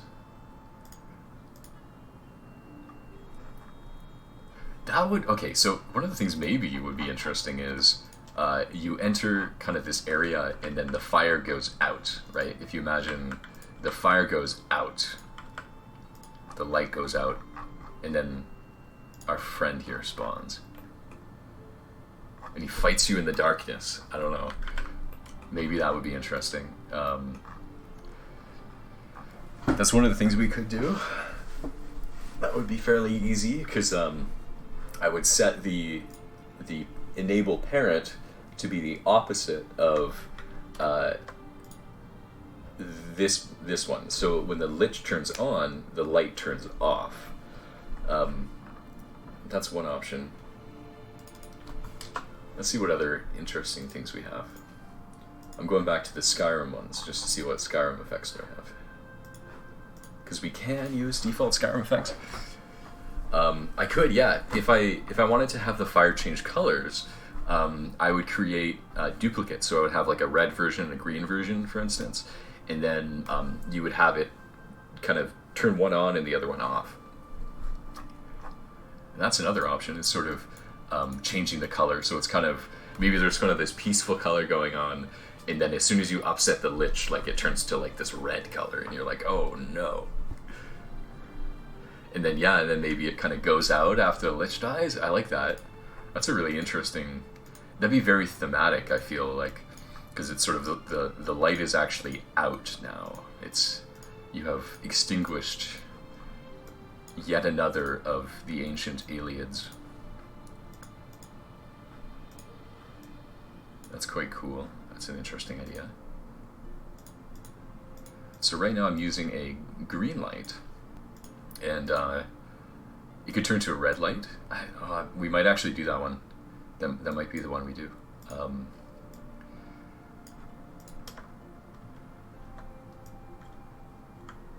Because that, I have a clear idea of how to do that. So let's do that. Let's do that.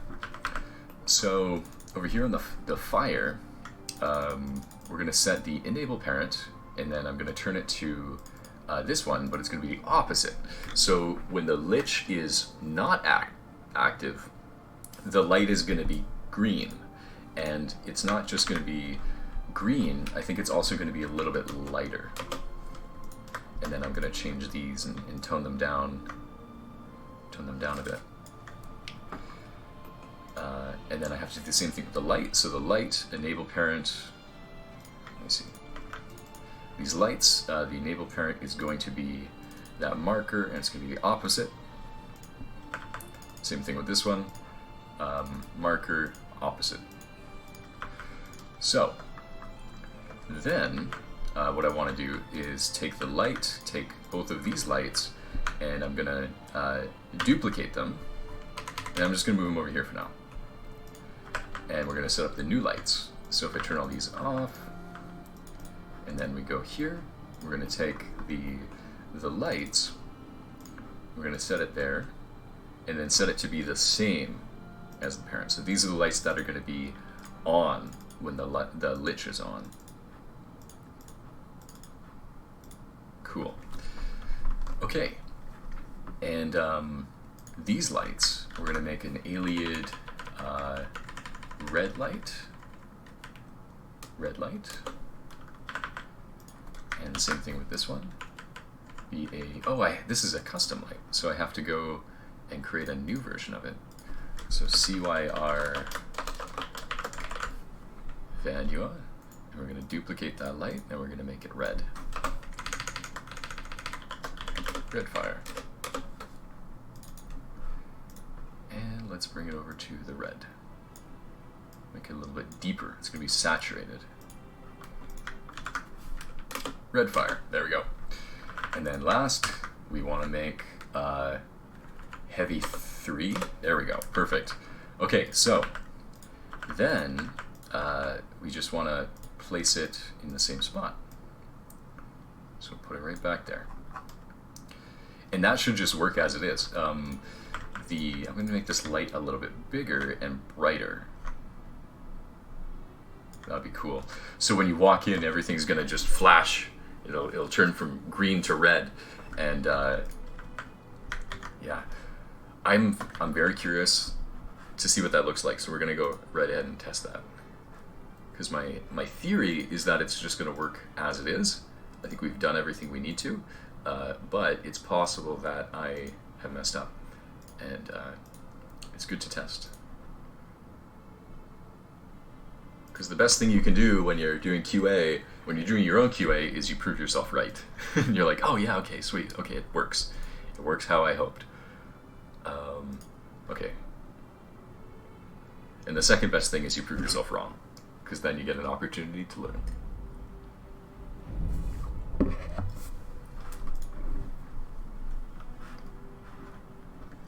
Okay, I'm sorry, I'm just gonna... There we go. Just so I can see the chat. CYR Vanua 02. It should work. Should bring me to our COC marker. Yes. So it brings us to this area. I'm going to turn toggle detection, and I'm going to go TCL so that I can fly through the wall. We're going to go over here, and we're going to get two things. We're going to get the stinger sound effect, and we are going to get the lighting. So we go through here, and we get that stinger, so it kind of, there's something interesting. We walk over here. So it takes a minute, it takes a second, and I'll have to fix that.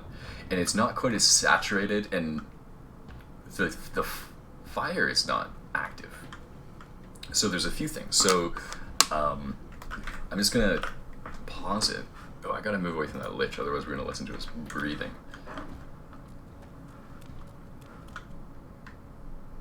I can still hear him breathing. There we go. Okay, so a few things. So the first one is the fire embers. Oh, you know what? So this one's supposed to be active when... What does pop in mean? Let's try pop in. I have no clue what that means. And then let's try this one. We're gonna pop in all of these. I have no clue what that means, but we'll give it a shot. Let's try that out. And then, so what's going on with the light? Is the light just... Is it possible I have multiple lights? No. I don't have multiple lights, but I don't have a light that's as bright as I want. So we're going to take the...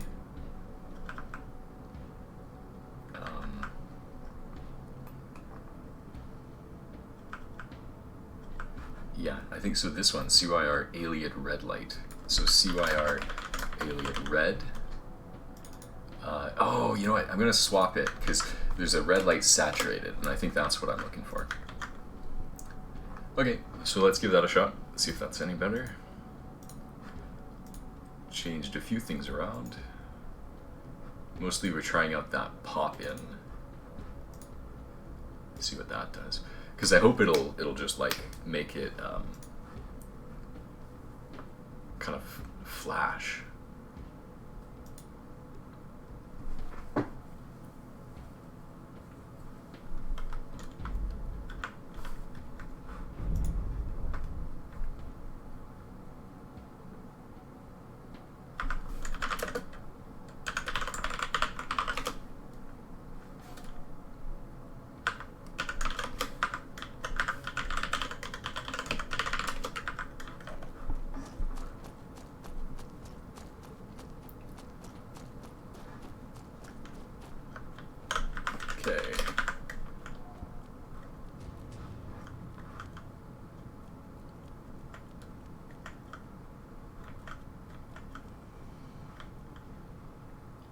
So it's better, but the weird thing is that none of those fires are showing right now. Neither one. The lights are working, and they're pretty good. I'm pretty stoked with those lights. I think that's an interesting thing. But yeah, I just have to get those fires working, because that's the only thing right now. So let me just check that out. So these fires. So we have our fire heavy, and we have our fire light. And right now, set enable status to opposite apparent. So it's going to be opposite. So then when the starts as disabled, it's going to be enabled. I wonder if that's... I hope this will work. We'll see. pop in, because the pop in thing didn't work, so maybe I'll just turn that off for the lights. Whoops. Turn that off. Because the, that seems to be my big problem right now, is that the fires aren't enabling. They're not enabling at all. It's actually the, even the one that should be active at the beginning has not been active. So we'll have to see how that goes. And then this one, enable, initially disabled. So this one's disabled by start, so I gotta think about this. So parent is disabled. So then the one that should be on at the beginning is going to be opposite, so that it'll be on, and then this one should be the same. Okay. So in theory, it should change those lights out, because it's doing the same thing for the lights themselves. So let's give that one more try, and then we'll see if we have to change anything.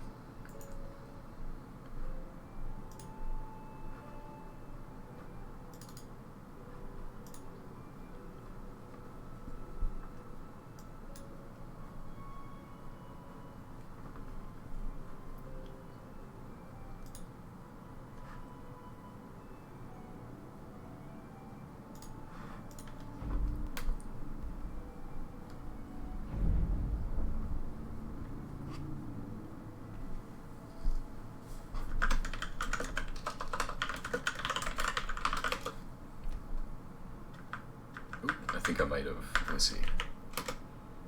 Oh yeah, okay, so I have to just reboot, just because it didn't go over properly. Let's try one more time.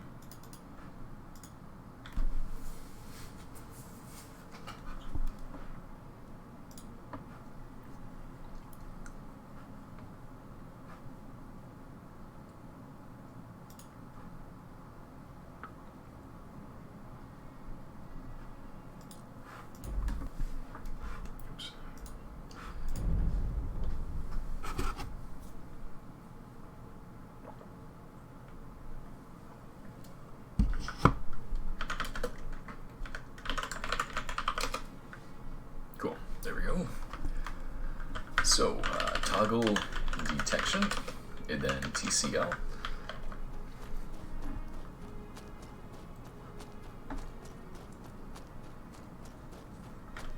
Go TCL again.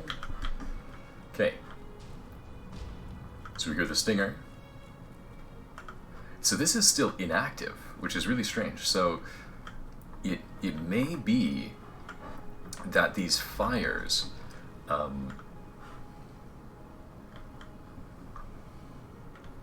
do you hear that? 1 second, I'm trying to see if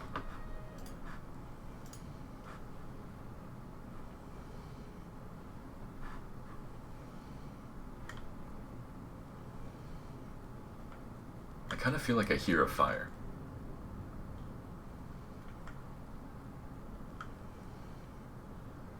But I'm not sure if it's the Lich, so I'm gonna remove the Lich.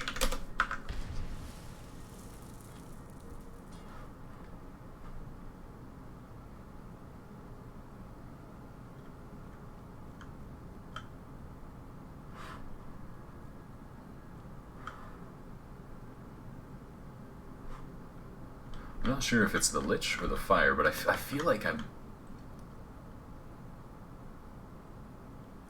hearing a fire effect, but I'm not quite sure. So it might be the visuals. Oh, you know what I'm hearing? It's actually the water. Okay. So the fire itself isn't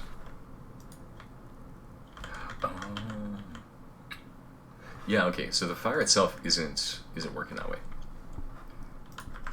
So but the lights are working perfectly fine, so it's just these fires. So it might be the case that the enable parent thing isn't quite working with the way that the fire effects work.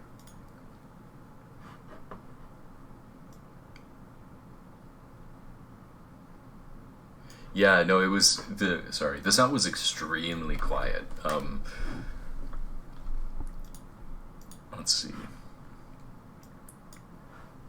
Yeah, and I do have the my desktop audio a little bit quiet just because of the music's part of the stream, which I'm going to turn back on.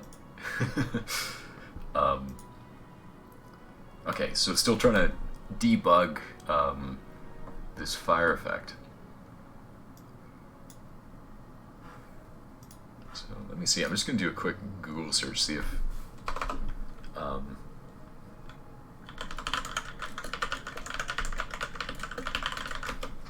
see if anybody else is having this issue.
Well, I read one article that was saying that possibly due to some limits, but I'm not sure.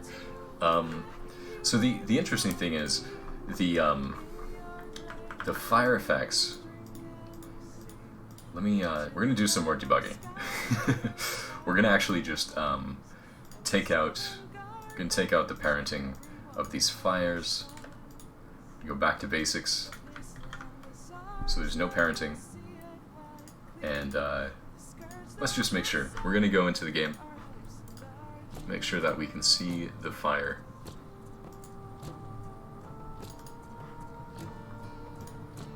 We have enough time. We have another hour. So I'm like, alright, I'll just go and debug this.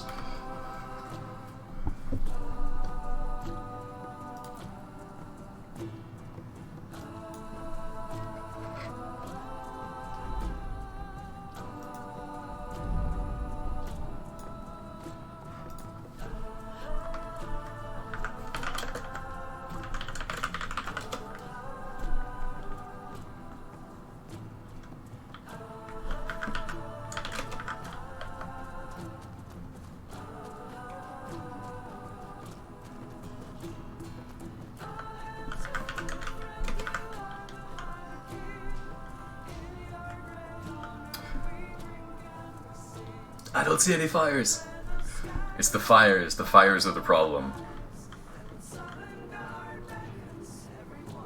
Alright, well that solves a lot, actually. So, the issue is that that these fires, the fire effects that I'm using, it's probably, that makes a lot of sense.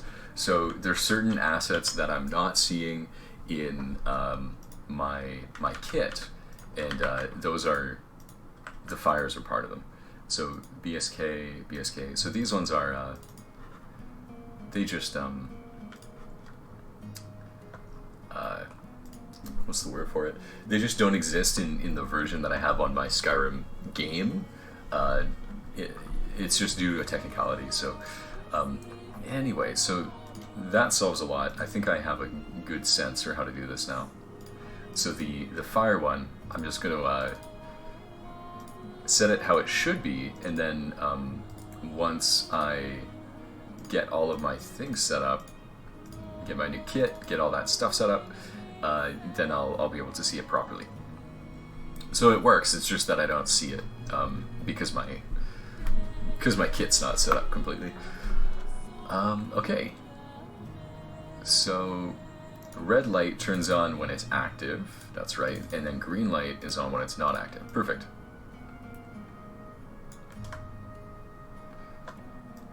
Okay.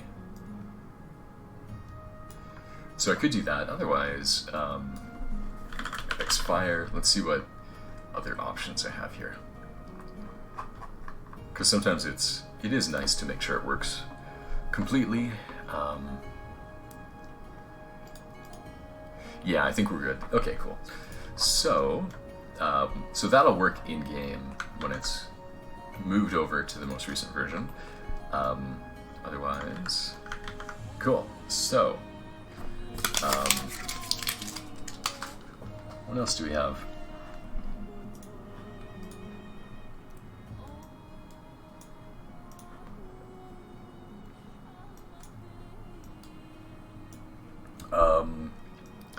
I have Lich stuff, so we're going to edit this Lich more and change his stats around a bit, because I wanted to give him less health for sure.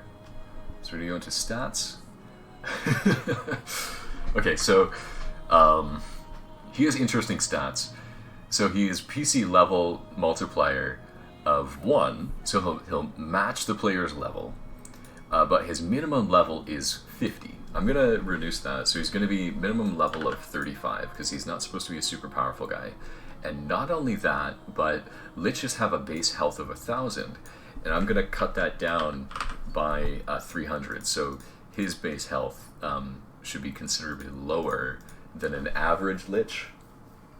And not only that, but he actually has mins and maxes, and he lags behind a little bit. So we're going to go 0.9, so he lags behind the player.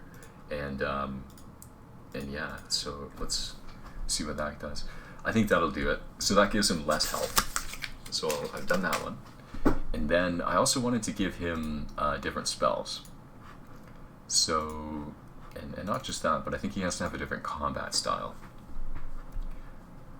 Because combat style is there we go. So he has an Alien Lich combat style, which is fine. His spell list, he has CYRL spell Alien Lich list. Let's take a look at that. So CYRL spell Alien, and that is a list of spells apparently. Ward, Ebony Flesh, Dread Zombie, Command Dread. So he doesn't have any offensive spells, and that's the problem. So we need to give him some cool ones. So we go CYR. This will be fun. We get to look at the spells. Let's take a look.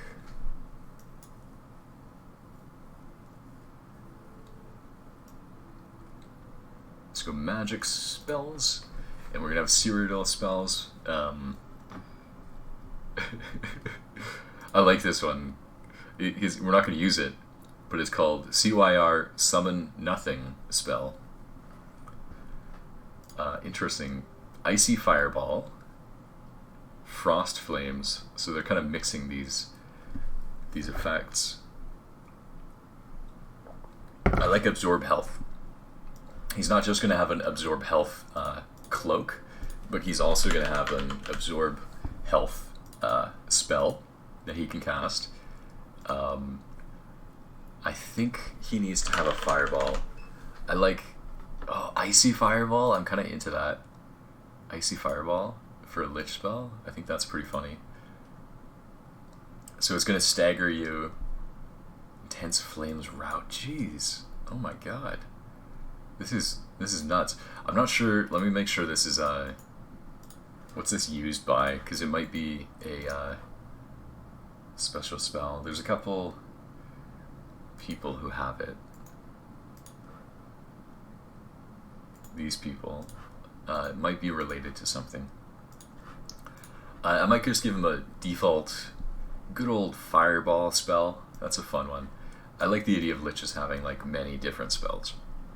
So he's gonna have Fireball. He has Fireball, he has Ward, he has Cloak spells. His Cloak is awesome. Make sure he has Fireball right hand. And what else is a good one? Let's just take this off and let's go through all the spells.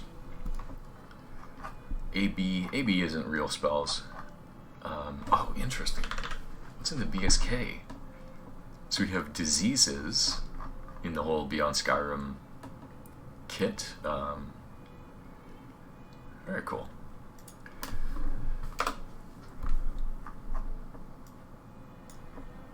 Frenzy. Flamethrower. That's an interesting one. So he summons a thing. What kind of summoning things do we have? Summon Assassin. Summon Dremora. These are good. Summon Dremora is good. Summon a Will-o'-the-Wisp. That's kind of cool. What's a Will-o'-the-Wisp? How good are these guys? Will-o'-the-Wisp. I feel like they might be kind of weak.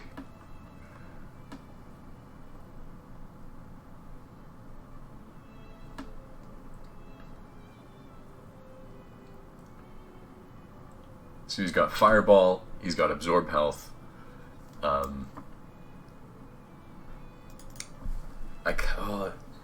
Ice Spike is kind of fun, but it's also like super powerful. Summon Nothing looks overpowered. I'm so curious about it. So, Summon Nothing spell. What is this? Like, is it intentional? Like, or is it just like testing? Dialogue scene, dummy. Oh, you know what? It's because they needed to cast. They're doing a quest, or dialogue, where somebody casts a summon spell, and it probably the summoning is actually done by the quest because it had to happen in certain circumstances or something. But they just have this kind of like visual spell just to make sure the visuals happen. Summon Zombie. I mean, that's pretty good. Let's give a Summon Zombie in there, just for kicks. That's pretty good. We're getting there. And then Flames is nice too sometimes, but it's not very powerful. I wish there was a more powerful version. Ah, Frost Flames. Is that what we're thinking now? So Frost Flames is potentially... Oh, it's still a novice spell though. So it's not the kind of thing that this guy would use. Because he's an old Lich. Cursed Flames. What is this? So this is an adept one. So this is something. Cursed Flames. Oh, I like this. So Cursed Flames. Fire Green. Oh, I like it. Okay, we're going to do this. We're going to try this one out. Cursed Flames. Make sure you have the right hand version of it. Let's give that a shot. See how that works. Go like that. Oh, you know what? I'm actually going to make the left hand version too. So that he has all that stuff. Left hand, yes. Okay. So he's got some cool spells. So I've done that.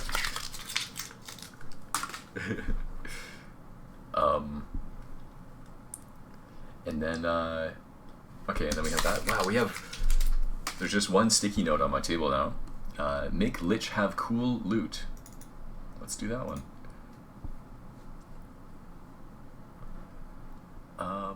Inventory. And also, hello to everybody who's watching and checking this out right now. I hope you're having a good day and, you know, chilling out, relaxing to the Elder Scrolls community music, and watching as dreams come to life, as Beyond Skyrim, we continue to work on it. There are many of us working on this project, and you can too if you're interested. You can go to there's a Discord channel called the Beyond Skyrim Community Outpost. I'm gonna make sure I can link you guys to that because it's a wonderful place to go if you want to get involved with Beyond Skyrim. Okay, we're just gonna. There we go. If you want to get involved in it, or if you're interested in checking out what's going on with the project, Beyond Skyrim Community Outpost, let me get a link for that.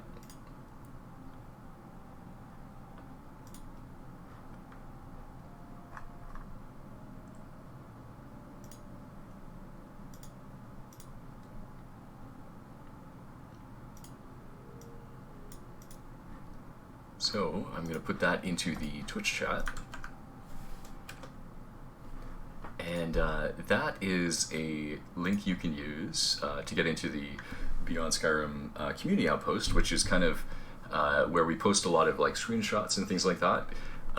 That's a great one to go to. The other one as well, I'd like to link another one, which is the Beyond Skyrim Arcane University.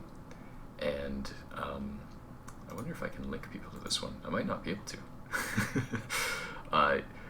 This one, yeah, I don't seem to be able to create a link to this one. So let me find it another way.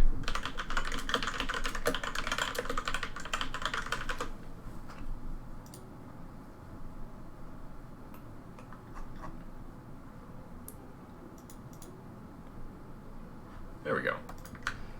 This seems to be it. I'll put the second link in chat. So here's the other one, and what that one is a Discord server that is inhabited by people of the Beyond Skyrim project who want to help other people learn how to mod Skyrim with the intention of contributing to the Beyond Skyrim project. And so if you're inspired by these kind of things and you want to get involved and take it up as a hobby or see what it's about, the Arcane University is a great place to do it because they can help you find all the kinds of resources you need. We have some really wise people. I'm fairly young as far as doing Skyrim modding, but there are people who have been doing it throughout Oblivion. I only started like 5 years after Skyrim was released. But there are a lot of people who have been literally modding since Morrowind, and those people tend to be kind of the core of these projects.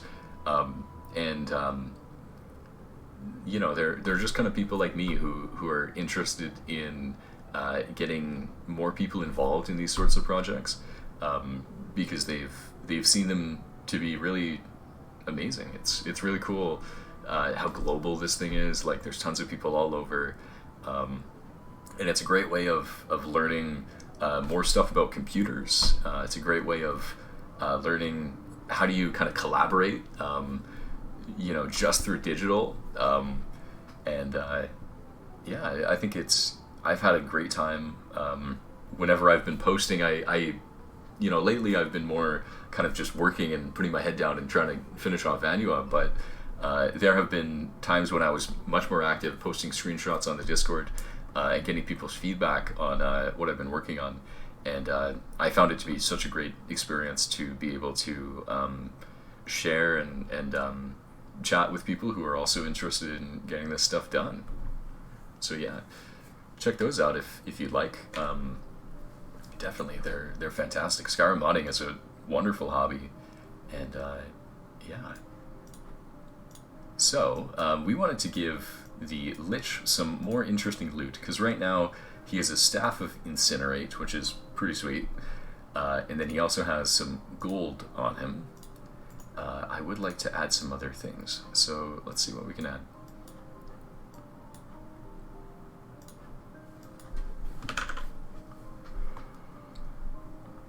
Amulet of King's Shard. Could have a shard to the Amulet of Kings. Very cool. I won't do that. I'm absolutely certain this is related to some kind of quest, but wow, doesn't that look nice? That looks so nice. Let's see, what do we have? Some blankies. Put some blankets on him. Got a green blanket. I don't want to ruin people's immersion by adding weird stuff. Calcinator. This is cool. I like this alchemy stuff. I kind of, you know what, I'm going to add, I'm going to put another note in here. Add alchemy misc. Clutter. So cluttering is one of the really interesting stages of level design, and it usually happens kind of at the end, kind of around the time that I'm at right now. And you keep adding on just like little things, just bits of interesting things for the players to go through and find. I'm going to add a calcinator for sure. Especially because there's a area in this dungeon where there's a bunch of these mushrooms growing. It's sort of a really interesting alchemy area, so I'd like to do that for sure. Some Colovian stuff in our kit here. Deer pelts, very cool. There's silk. Some interesting fox pelts. It always just astounds me. Like, it's so amazing the amount of work that has gone into the Beyond Skyrim project. And it's so fun as a level designer to look at this stuff and just be like, wow, like I could, if I want, I could just, you know, I could put a little goblin table, there's a goblin bowl here, you know, there's some goblin mugs. You could set like some really interesting scenes. And the thing I love about this too is there's the Beyond Skyrim project itself, and then it's totally possible to just make a mod that adds another house or building to the world of Beyond Skyrim, because we have, you know, Skyrim mods that add player houses to Skyrim. There's going to be a whole lot more territory opened up for adding in new mods, and that's another kind of effect of the Beyond Skyrim project, is that it really doubles the amount of space in Skyrim. So there's a lot of opportunity. Oh, this is cool. A mountain lion pelt. I think these were in Oblivion. I remember something like that. We got frying pans.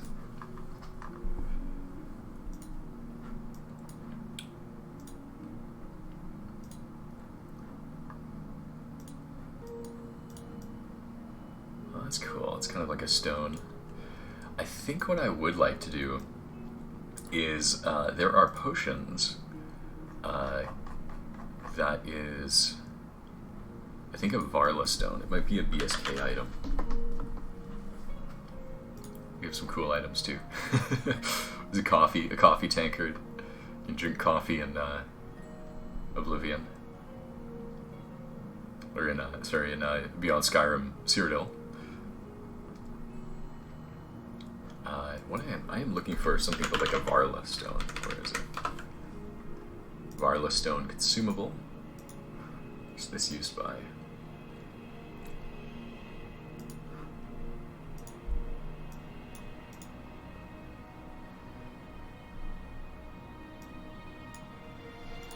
Just gonna check, because there's multiple kinds of stones. Let me go to USP. Varla stone.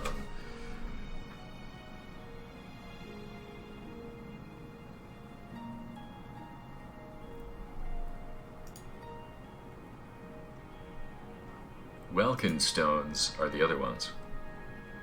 So I think it's a Welkin stone.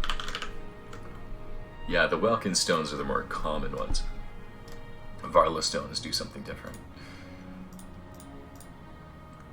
So he's going to have a few of these. He's going to have, let's say, two Welkin stones, and then I kind of like the idea of him having a Varla stone too. But the thing is, I don't really see. Oh no, okay. So these are used in different cells. So I can absolutely add one to the Lich here. So he's going to have a few stones on him, and he's a staff of Incinerate, so I'm not sure if he's using it though, so I'm gonna actually get rid of that staff. I'm not sure if he was using it. He's gonna have some gold as well. He's gonna have less than this. He's gonna have one. He's not even gonna, I don't know, he's gonna have like 67. Got a lot of this Aliad gold in his pocket.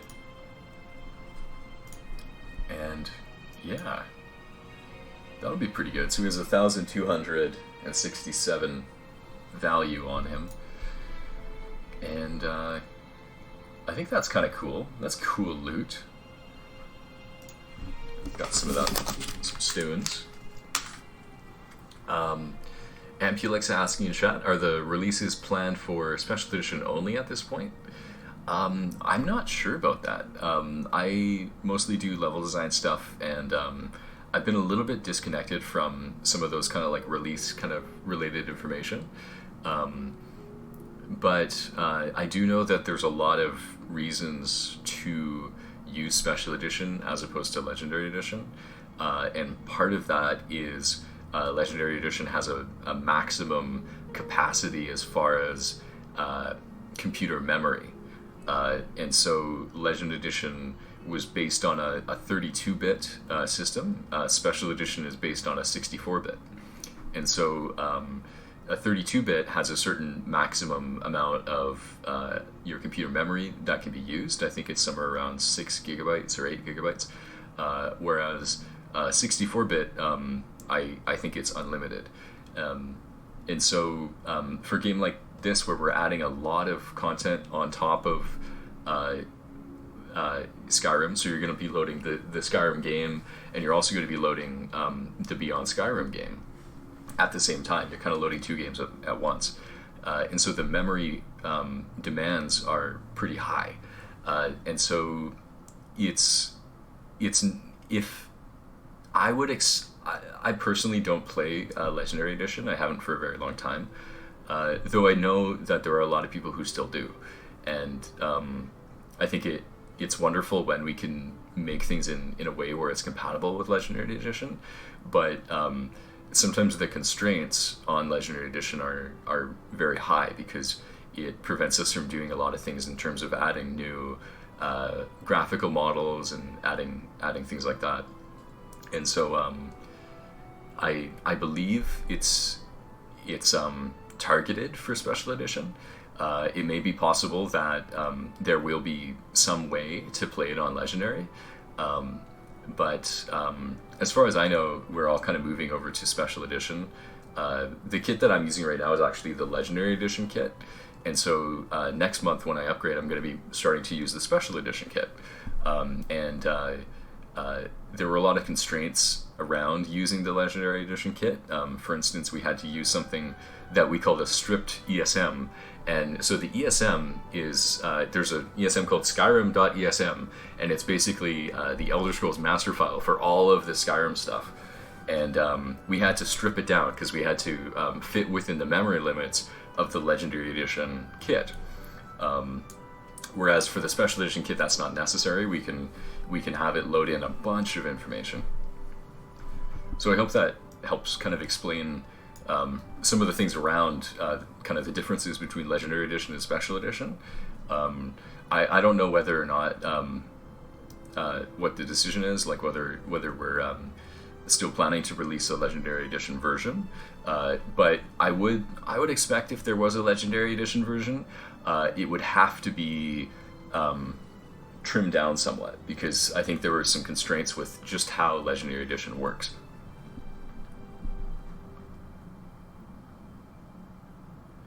Alright, so I have one sticky note, and it says, add alchemy stuff. So I wanted to add kind of an alchemy area, and I don't know if I'm going to do it in the boss room. I think I would like to do it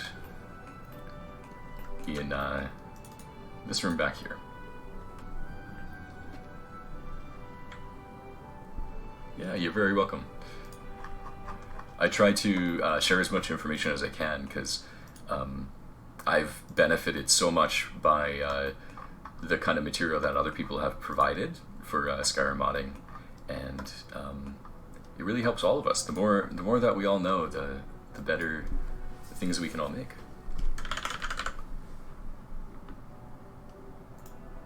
I also think it's really interesting just the differences between LE and SE, because there are a lot of people who actually still mod on Legendary Edition, and I think that's really cool. I do get, because I release my own mods separate from Beyond Skyrim too, I do get people asking, like, can you make a port of this, or things like that, and I try to do it, but sometimes it's a little, it takes time. It always takes more time.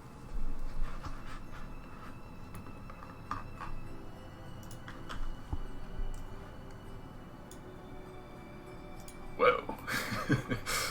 This isn't supposed to be like this. It's supposed to be a retort.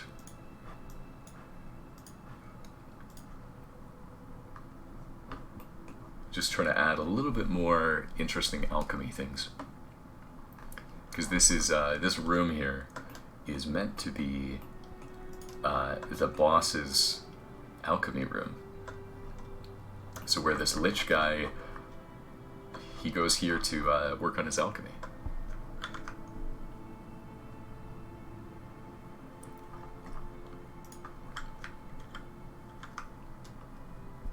That's really interesting, Templeton.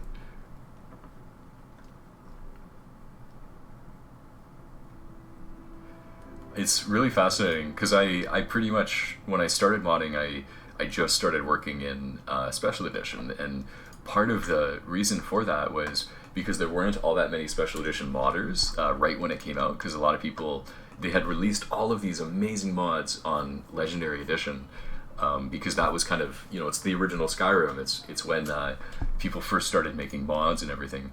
And so there's so many mods that exist or had existed at some point for Legendary Edition that have never come over to Special Edition. And so there's so many people who work on ports, bringing things forward to Special Edition, and it's just really fascinating. Every now and then, like, and then I hear of mods sometimes where it's like it's only available for Legendary Edition. I'm like, man, I really want to play this mod, but I only play Special Edition. And then yeah, like it's so fascinating because I do hear from people who have not moved over to Special Edition because their experience is so fundamentally tied to some specific mods. And I think that's so cool that mods can be so influential that it's like this is the reason I play.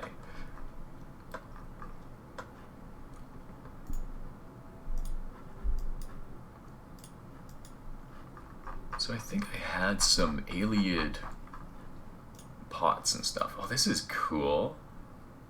That's really cool. It's like an ancient Cyrodiilic kind of stuff. That's really cool. I certainly won't use that here, but they're awesome. So Ayleid cups and stuff. I think there were also a few other Ayleid tables and things.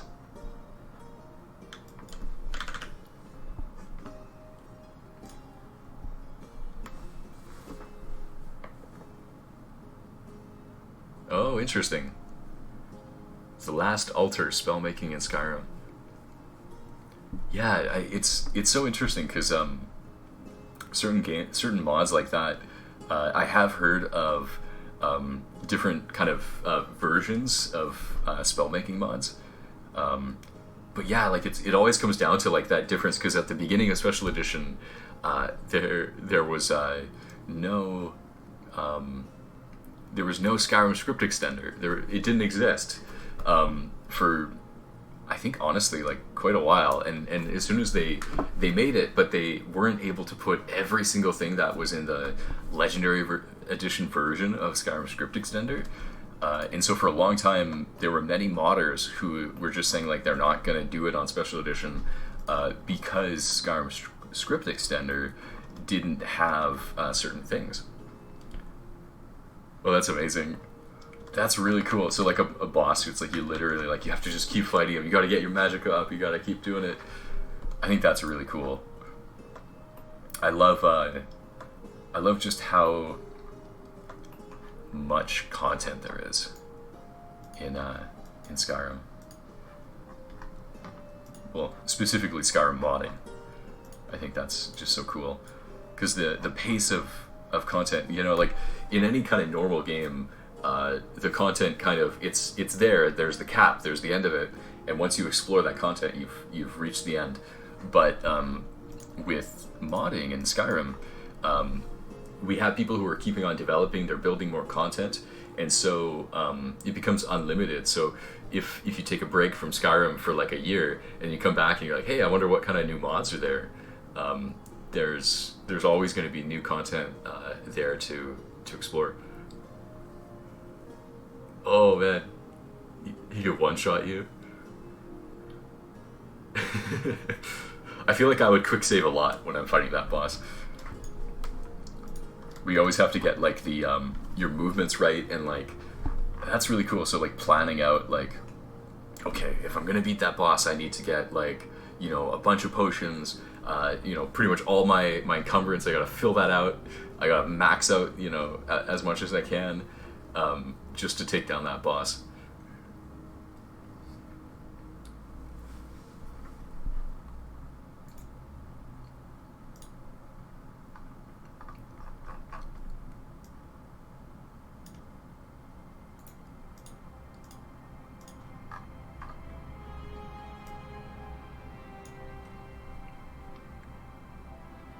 Oh my god, really? You could teleport away, invisible, and heal to full while his clone skips. Oh my god.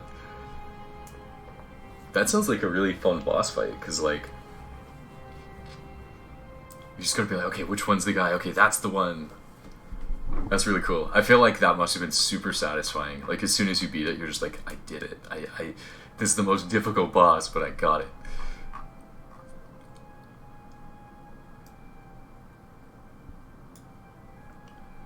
Yeah, creative boss fights.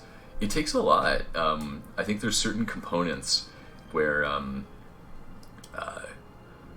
where it makes sense to kind of invest a lot of time into creating a great boss encounter, and I think that contrast is kind of interesting because there's a lot of really interesting like game design kind of theory stuff that comes into like when you're building a boss or when you're building a level. What do you want to do with these kinds of things? Because there's certain things that are kind of are different when we're talking about a game which is kind of primarily played by really kind of niche people who are really big fans of Skyrim are the ones who are still playing, compared to when Skyrim originally came out, when it was really mainstream. And so when it was really mainstream, it was very simple. But now, for instance, for Beyond Skyrim Cyrodiil, we don't have to make it mainstream, because there's going to be a lot of people who are huge fans of Elder Scrolls and huge fans of Skyrim, who have been playing for many, many years, and they know all these things about it. And so we can expect that when people are playing these mods, they're actually going to know a lot about the game already. And that's different from when you're kind of creating a game brand new, because you have to kind of make sure it is a great experience for everybody. Compared to now, our audience is smaller, they're more advanced, and so we can put some more advanced game mechanics into the mod.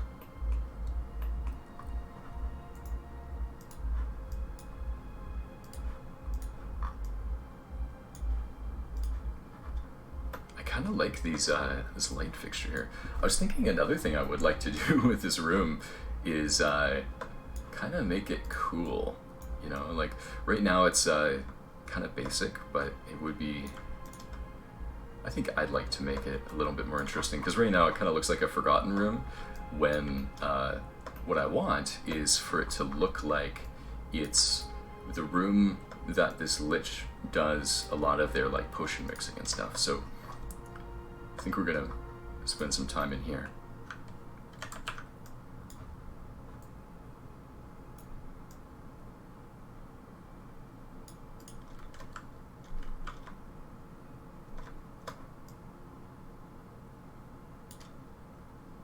Yeah, because these are cool.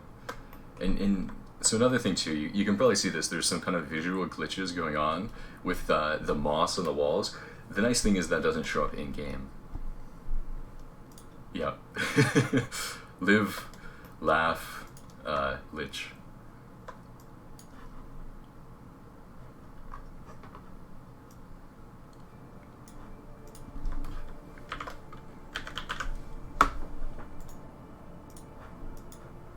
Alright, so we're going to put some crystals. He's going to have a few crystals around. I'm going to kind of stick those in to the top there. And then take this, and we're going to make it kind of be like little... Oh yeah, this looks way better now. Okay, so I just got to tweak that around a bit.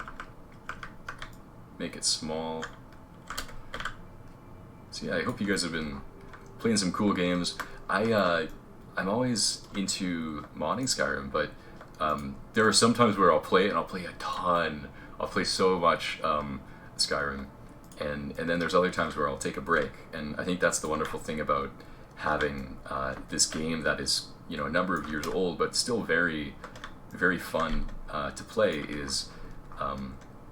It's just so cool when I come back. I'm just like, I'll look at like all the mods that have been released over like the past duration of time that I hadn't played, and it's like there's always so much stuff coming out. But I have been playing a few different games. I've been playing a game called Eco, which is a lot like a Minecraft game. I highly recommend it. It's really awesome. And if you're into Minecraft, or if you're looking for a game where you can just like really like focus on building this thing, Eco is super fun for that. Let's see, I mean, green light. I've also been playing. Let's see. So I'm just trying to create this while I'm thinking. Yeah, that's cool. Yeah, Felix. I always tell people that Skyrim is more like Minecraft disguised as an action RPG. It's really interesting. I think it's really interesting. I was playing some Fallout 4 as well, because I was really interested in seeing that. And the thing that really just blows my mind when I play Fallout 4 is the quality. Like, it just looks so good. And it makes me so excited for the next Elder Scrolls game whenever that happens, because I know the quality of it is going to be incredible, and you know, very likely they're going to make it very similar, because I think Bethesda, you know, there's many companies right now that are experiencing kind of a you know, that, or have experienced kind of like the gamer backlash, you know, like when gamers are upset about a release or a game or the direction a game's going. They let you know, that's for sure. And I think Bethesda experienced that a number of times. They've experienced it with Fallout 76. They've experienced it with Fallout 3. You know, all kinds of stuff. And I think they know by this point that there's certain things that will make people happy and certain things that make them very upset. And managing community expectations is a really important part of releasing a game. And I do think that for that reason, the next Elder Scrolls game will be pretty much what you'd expect.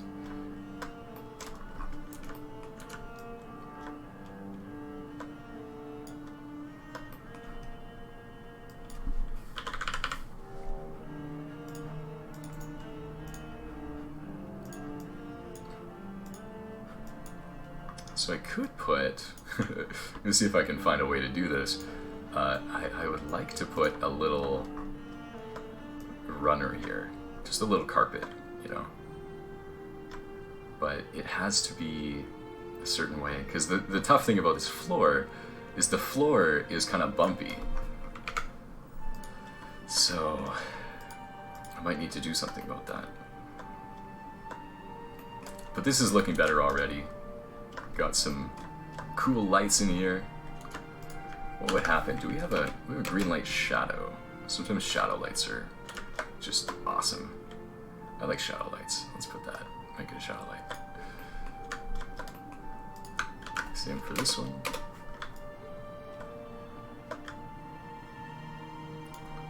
Yeah, there we go.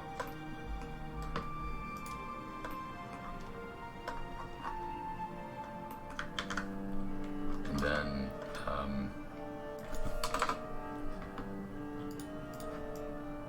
some columns. These are cool.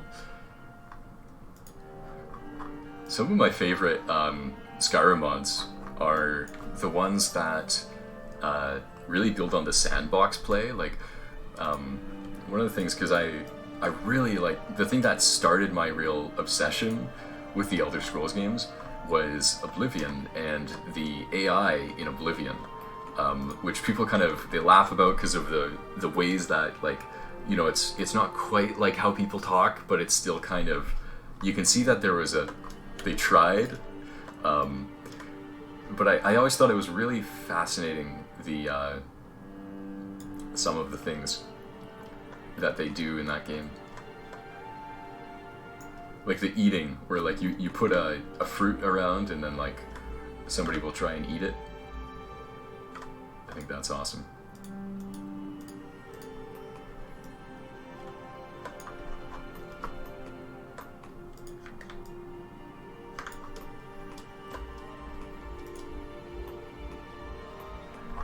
And yeah, those are my favorite kind of Skyrim mods, are the ones that look at kind of enhancing that sandbox play.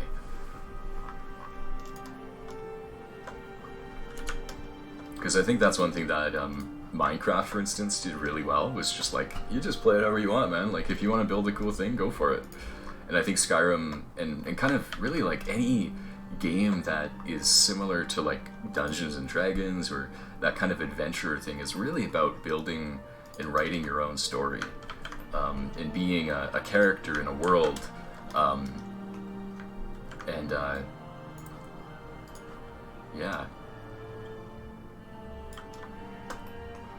And it always ends up being the best when you get to really just do the things that you think are interesting.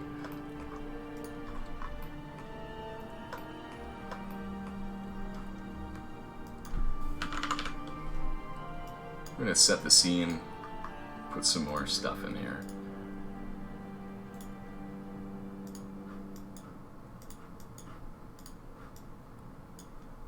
Thank you. Like some ruined books in here.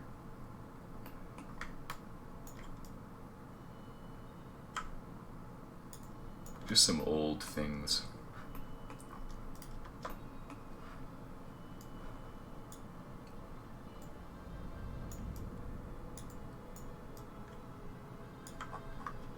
Yeah, just some books there. Let's see what else I can do. I like putting like, so this is a room in game design. This is kind of like a pre-boss room. So this is kind of like the prep room. If you see this, right, if you're playing Skyrim and you find a room in a dungeon that has an alchemy table, there's a few potions in it, you're probably going to have to fight a boss pretty soon. That's probably what's coming up, is because the game is trying to prepare you and go, hey, like, you know, here's an alchemy table, you know, here's all these things, get ready, because there's a boss coming up.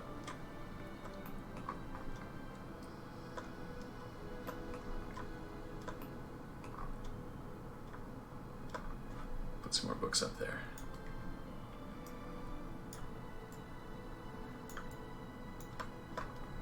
So this is exciting, because I'm pretty sure at this point that this will be the finishing stream for this dungeon. And so after I close the stream, which will be, actually like 15 minutes, what I'll be doing next is submitting it. So I'm actually going to go through the process to add this into the Beyond Skyrim main file. And that's always really exciting, because you get to go like, this is it's the culmination of, you know, so many hours of work, and it's really nice. It's a good feeling.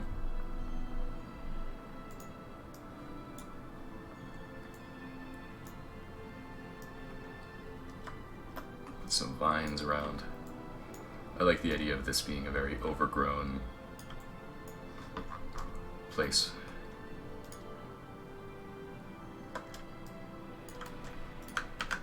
Be interesting to put some. I'm gonna try putting some vines on the ceiling. I never really do that, but I feel like this is a good place for it.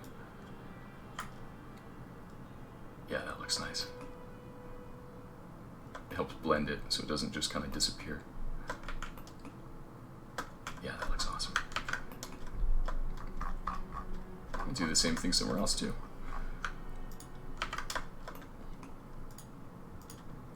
Kind of like around here.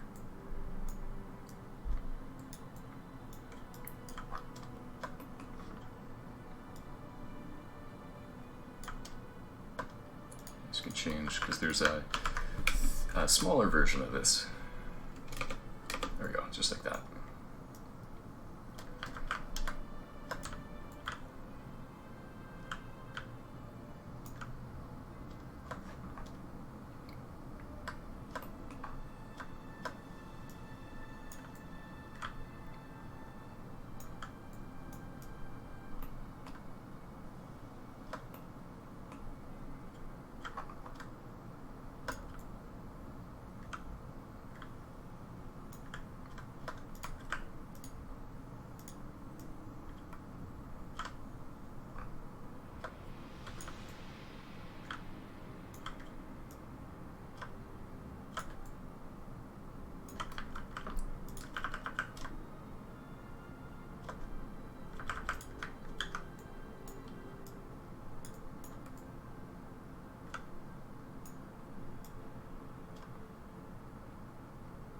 Just kind of moving these vines around to make an interesting little corner here.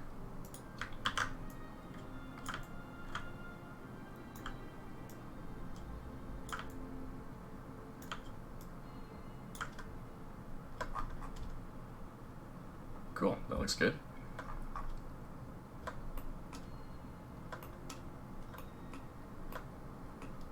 Okay.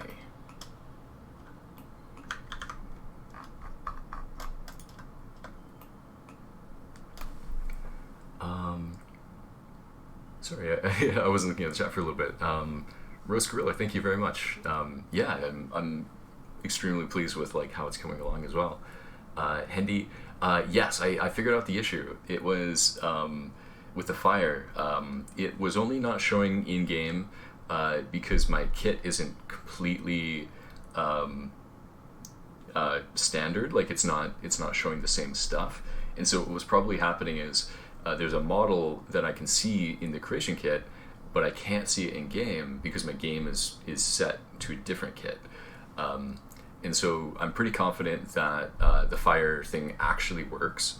It's just that I can't see the fire effect in my version of the game, just because my version of the game doesn't have the same fire effect that I do in the kit. So it should work just fine in the actual thing. Apulix. Yeah, custodial skeletons.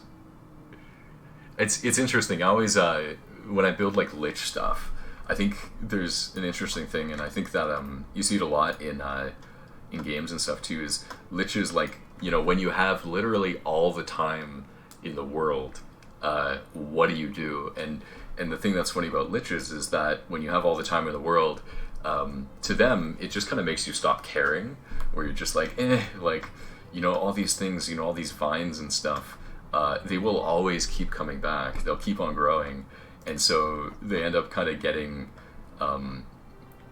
you know, maybe lazy is the right word for it, where they just don't care about those things anymore. And I think it kind of, it also makes it interesting, because when the player's going through, like if you were going through and it was like this nice pristine house, I think the player would feel a little bit bad, because you're probably kind of making the world worse in a way when you're going in and killing the Lich. But in this, if the Lich is kind of portrayed as being you know, maybe corrupted, or you know, they're not doing things maybe how they could or how somebody else could, it becomes a lot easier to kind of have the player go in and you know, kill all the monsters if the monsters actually look like monsters, as opposed to being super clean and tidy. For some reason, that's just where the common where our ideas are in the world. Is if it's unclean, it needs to be clean. It's the common language. Oh, that's cool. Alien puzzles. I am very interested in looking at that kind of stuff. I'm using an old, kind of an outdated version of the kit for this dungeon. It wasn't outdated. Well, it was a little bit outdated when I started, but the series has taken a number of months, and so it's become more and more outdated. So I'm pretty excited to update. I might go back through the dungeon and just kind of tweak things and make sure they're working with the new kit, because there may be some really cool, interesting new things that I'd like to add. But I might also just leave that for second pass. So then when I or somebody else goes through the dungeon, we can change and add some new things. I'm very happy with this. I'm out of post-it notes, so I'm gonna boot up the game again, and this may be the last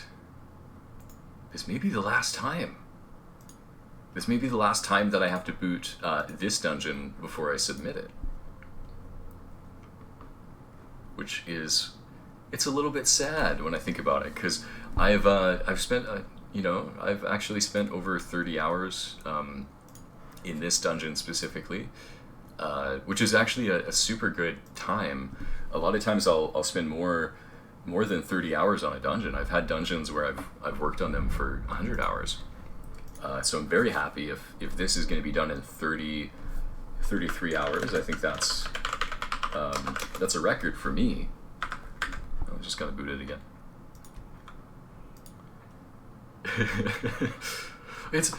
I'm sad to leave the dungeon, just because I've been working on it. So, it's my baby, and when you finish a project, you're just like, oh wow, like that's it. It's finished. I had so much fun working on it. But I think another thing for me too is I do plan to just pick another dungeon. This kind of stream where I'm putting up a notification on Reddit and just going, hey guys, I'm making a dungeon, and if you want to check it out live, like, feel free, feel welcome.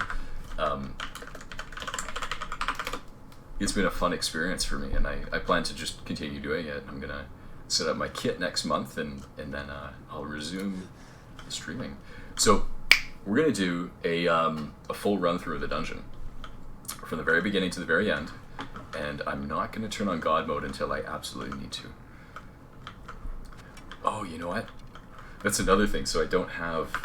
I actually do. I already have to turn on God mode. Just because I have to punch this guy.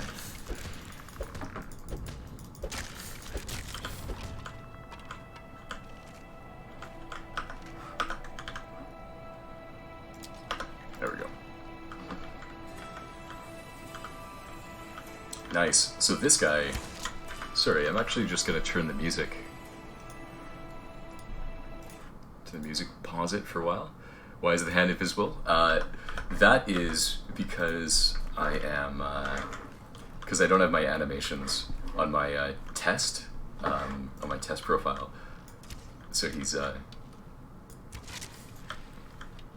magic.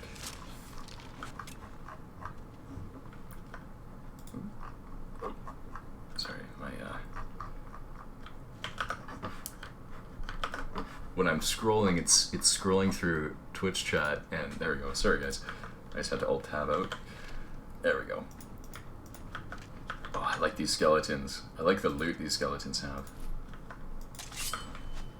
Though it is a little bit weird. So that guy actually had an Imperial sword, even though he's in a Ayleid ruin.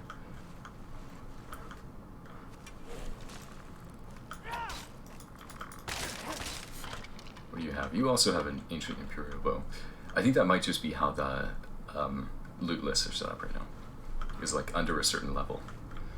This is kind of weird, but it might be due to my kit. There's a few things where I have to update before I can know for sure. Yes! The shadow's working! That was one thing that I was laboring over trying to get.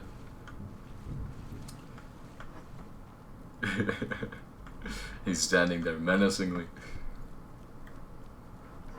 I got this guy. You're pretty strong. But I think it's because I have a weak weapon. This guy, there's a corpse in this room who has a lot better stuff. And one of the things he has is this level 20 greatsword.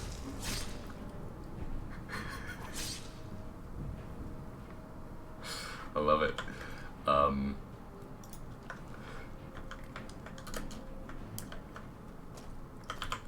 It's So we're just gonna speed run through. Just make sure there's nothing else weird. Pelinaga. Pelinaga is the name, I think they took it in the Ayleid language, because there's a way to translate the common language into Ayleidun, which is the Ayleid language. And a Pelinaga is basically a Draugr. It's pretty much a Draugr.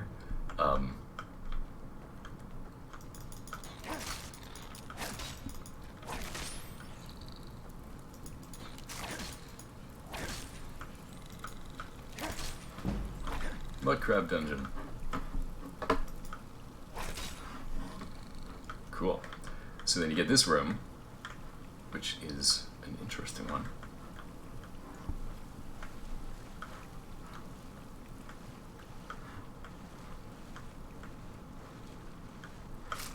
Oh, there's a mud crab in here too.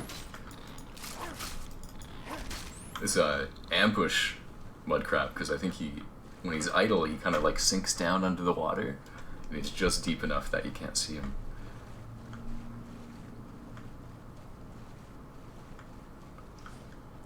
There we go. I like that.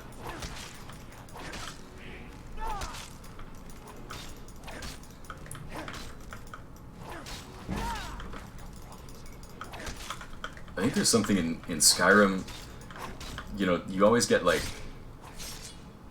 you get a combination of enemies, and I think my favorite combination is just like literally like two melee coming at you, because you get to kind of block and you have to time your attacks and things.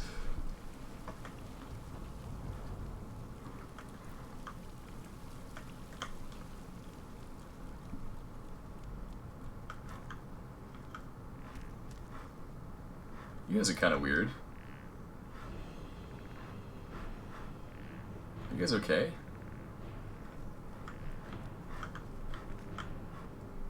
I feel like maybe there's a nav mesh issue. I gotta write that down. So nav mesh in mushroom room. Because I think there's something up with it, because he should be just kind of walking at me, but he's not. Do you do it when I'm over here? No. You don't do it at all. You're angry, but you're not coming at me. So I think it's an issue with the nav mesh.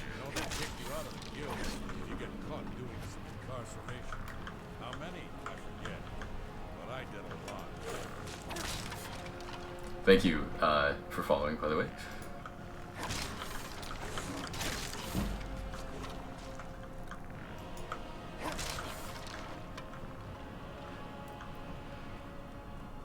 All right, this is the room that I just don't worry about the weirdness. That just has to do with the kid. But we can see the lights. Lights make it look nice now. So if you go and use the, I'll put my weapon away. If I use the alchemy lab. Let's see, it's kind of buggy just because my animations aren't. Wait. Okay, good. I was worried it wasn't going to work at all. Yeah, that's probably it. I did use the auto nav mesh for a lot of things.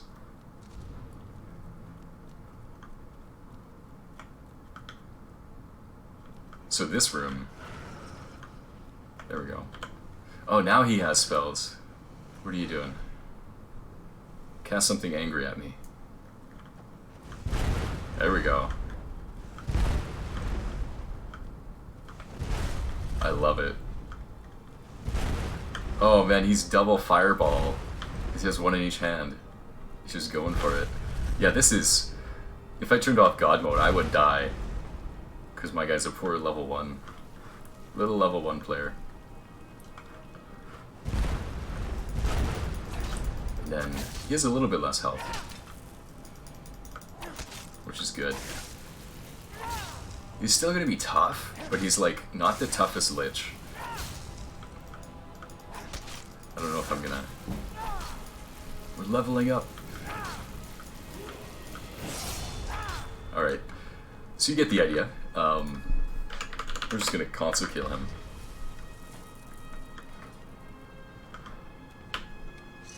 And then, oh no, I think, oh man, so something terrible has happened.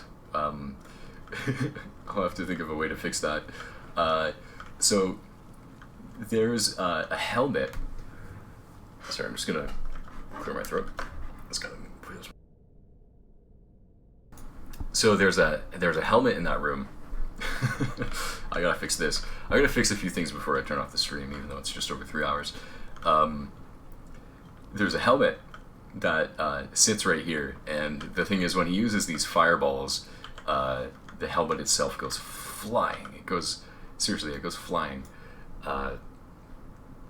So yeah.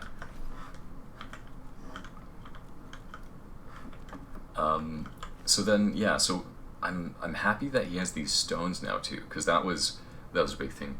And then, yeah, so the helmet is probably somewhere. It has flown off. What I might do with it, which is a simple one, let me just go back here. I'll take a look at where it's at right now. Where am I? I need to be in Vanua 2. That's another thing I have to do, is actually, I have a couple things. So, remove unused terrain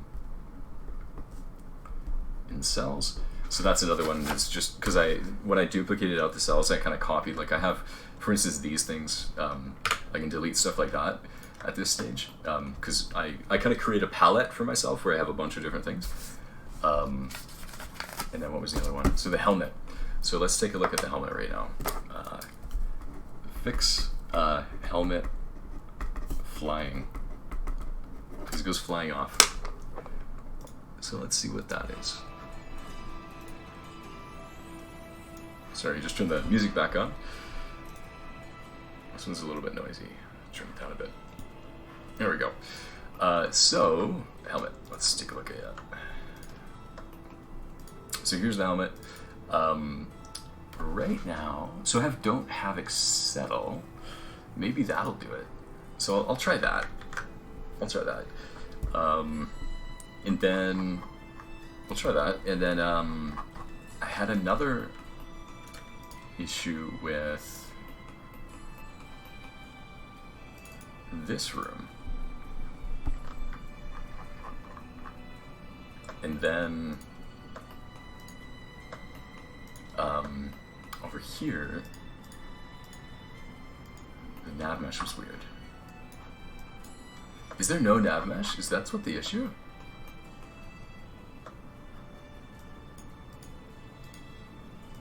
Did I not nav mesh this? Oh, it's possible. I might need to actually nav mesh this thing completely. Yeah, no, there's no nav mesh. Okay. We're gonna do recast. I swear I did a nav mesh. Maybe I deleted it.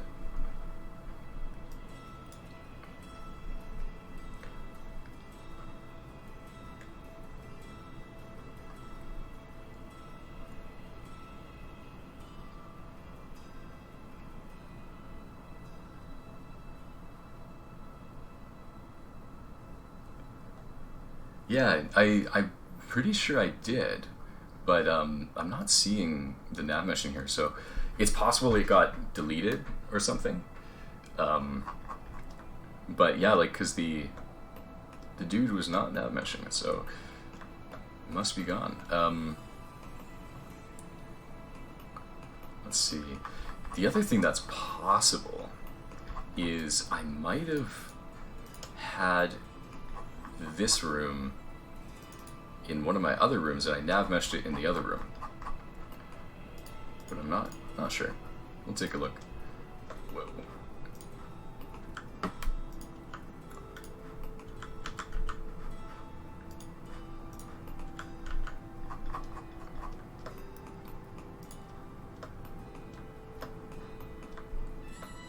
Yeah, no, it's not going to be in this one.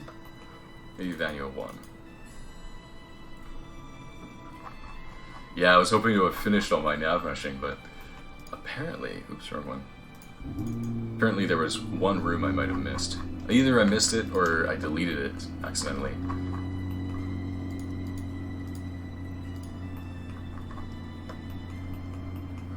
Yeah, there's a little bit of excess nav meshing going on here. Delete some of that. That's good.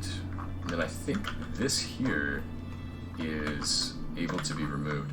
Oh yeah, this was a bit of the map that I had done. I kind of want to save it though, even though it's not. I'll save it for later.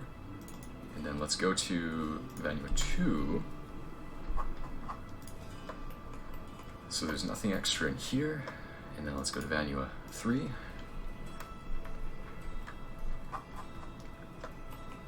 Okay, so this room, aha. So, well, this won't fix my nav meshing. I am going to have to redo that nav mesh.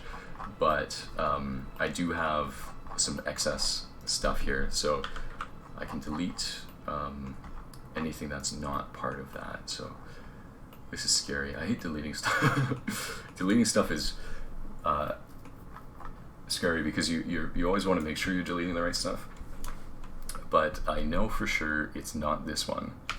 So I can get rid of that. And then Vanua 2.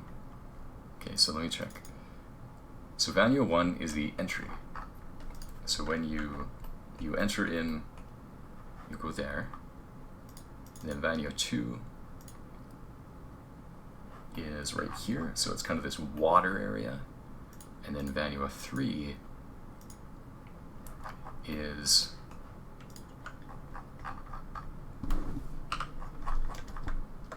I think this one, right?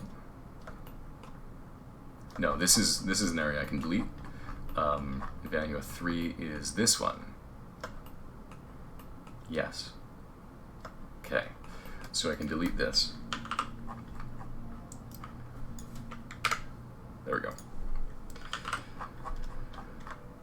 Yes, that's correct. Okay, I'm gonna save.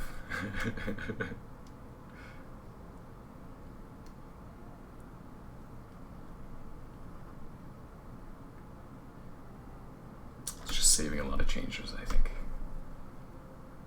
There we go. Cool. So, Vanua 3. So this is the one that, unfortunately, I need to re-nav mesh. So I can probably do that. It doesn't take me that long. I can probably do it within 10 to 15 minutes or so. Just this one room. Just gotta delete all this extra stuff because that's not part of it. There we go. Cool.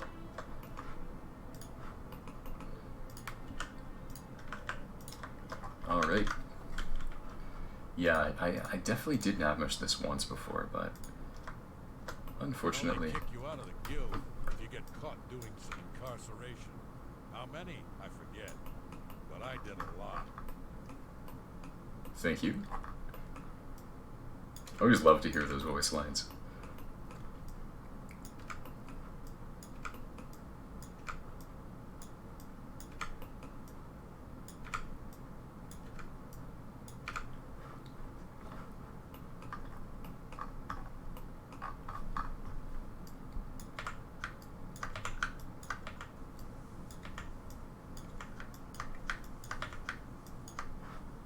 Change the music a bit. This one should be good.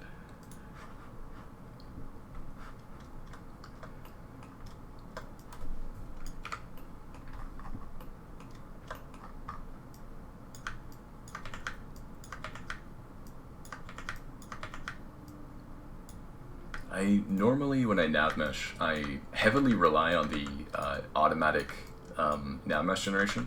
I think it's really a great way to save time so that you're not spending too much time doing nav meshing, and you can focus on the things that are worthy of spending your time on, because connecting little things like this isn't what I would want to spend my time on.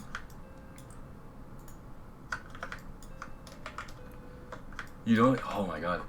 I mean, for instance, like this, right? I did do nav meshing pretty seriously the first time, but like, I mean, obviously it just disappeared on me. So at this point, I'm kind of more doing it a little bit frustrated than I did on my first time.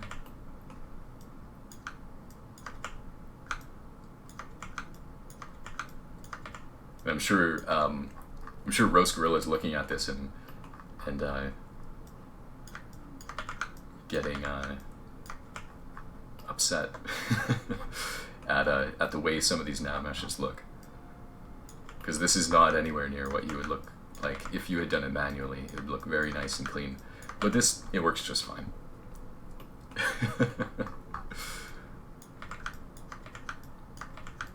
In game, you don't notice all these weird triangles.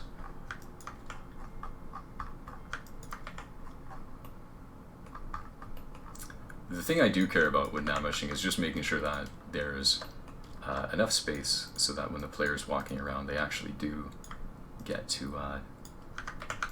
the NPCs won't do weird movement. That's the thing that I care about, is just making sure that the mesh covers everything.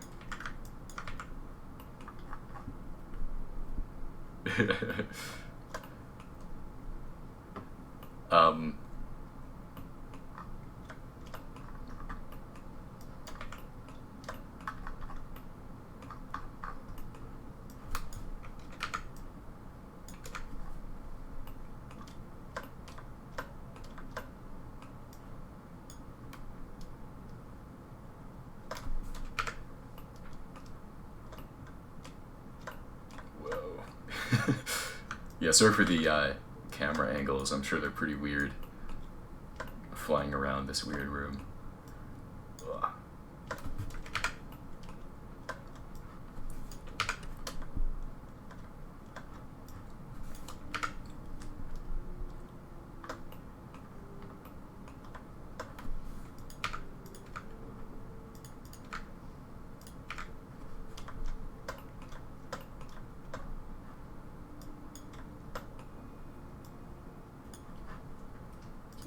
Stacks of food.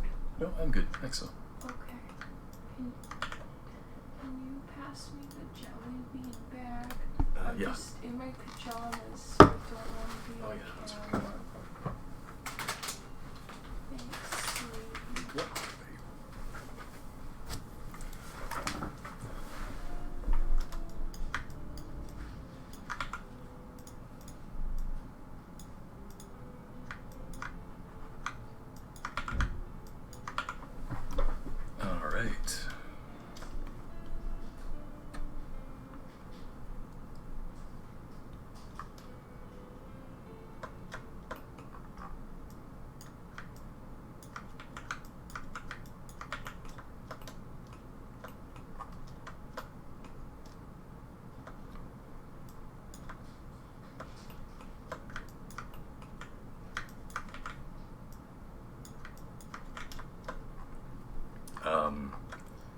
Yeah, so hopefully this won't take too much time, and then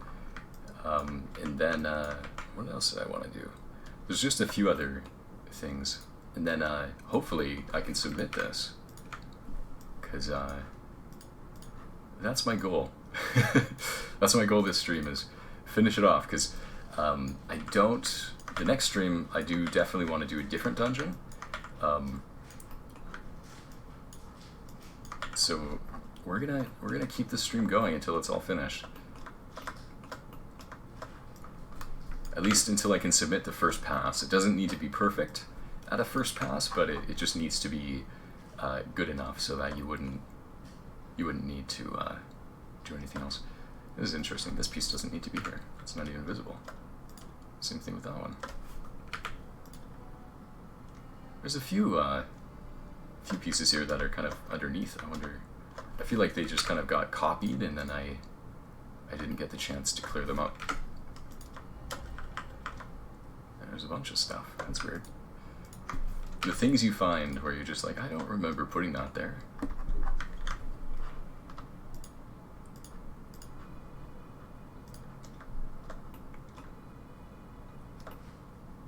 Okay, so I think I've got the mushroom room. Oh, wait, just one more little bit.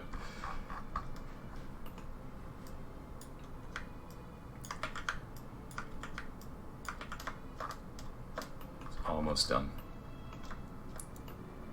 We have this room. That one works pretty well.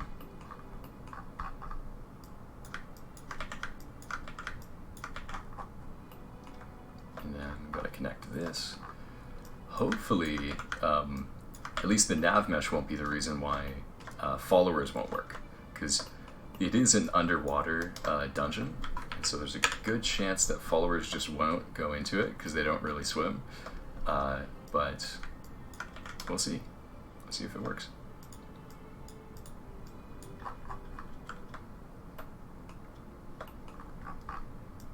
Almost got it. What's the most you've lost due to forgetting to save? That I think there's okay. So the interesting thing is, because I do a lot of modding like outside of Beyond Skyrim as well, and so you can absolutely you can lose a ton. Like if you're not careful about not forgetting to save is one thing. But there's also you can literally you can lose the file, and there was one stream that I was starting up for this that I damn nearly died because I was just trying to launch it, and it had been a little bit of a break since I had done the last stream, and I couldn't find the most recent file, and I started thinking did I actually just lose the file? Is it just gone? And the way that I do these streams sometimes is I'll put in a notification saying I'm going to go live in a couple hours, and then I go and I set up all my stuff. So I had already put up the notification, and then I found out I don't know where the file is. How come the file's not here?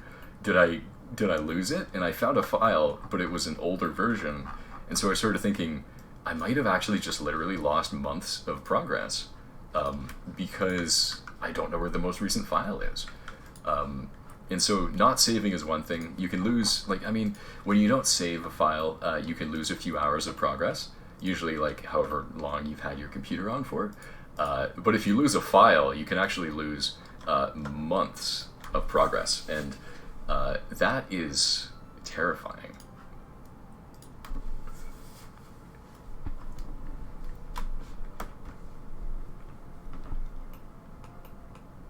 Okay, so I think the nav mesh is all good. I see I've set doors up. It should work fine. Save that. So I've gotten nav mesh is good. I've removed unused terrain. I think I fixed the helmet. So we're gonna boot again. And I think if all goes well, this is the one. This is the kind of thing if you ever seen Final version 2, final version final. We're getting into that kind of territory now.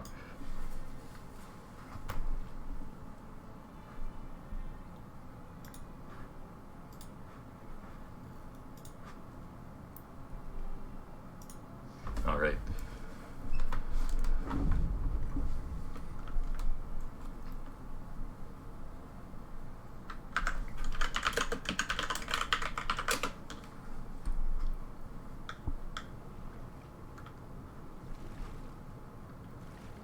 Okay, so the big thing I want to check, I'm gonna toggle detection, because the big thing I want to check is actually in the second cell, and it's gonna be in here. What is it? It was the helmet. I wanted to see if the helmet would go flying. TCL. Okay.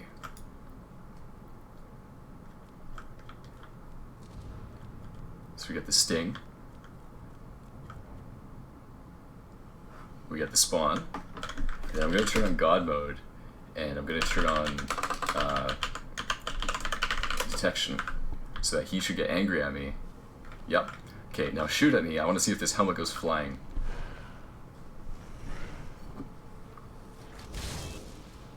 Oh, you summoned a red. Wow. Wow. Yay! The helmet doesn't go flying. I think that's okay. I think this is in a state where I can submit it, because the issues I'm having are actually specifically with this zombie. That's a zombie that's attacking me right now. So I'm pretty happy with this. This is, you know, everything I needed to check. It's working. I love this. I love this very much. This zombie. So anyways. We're good.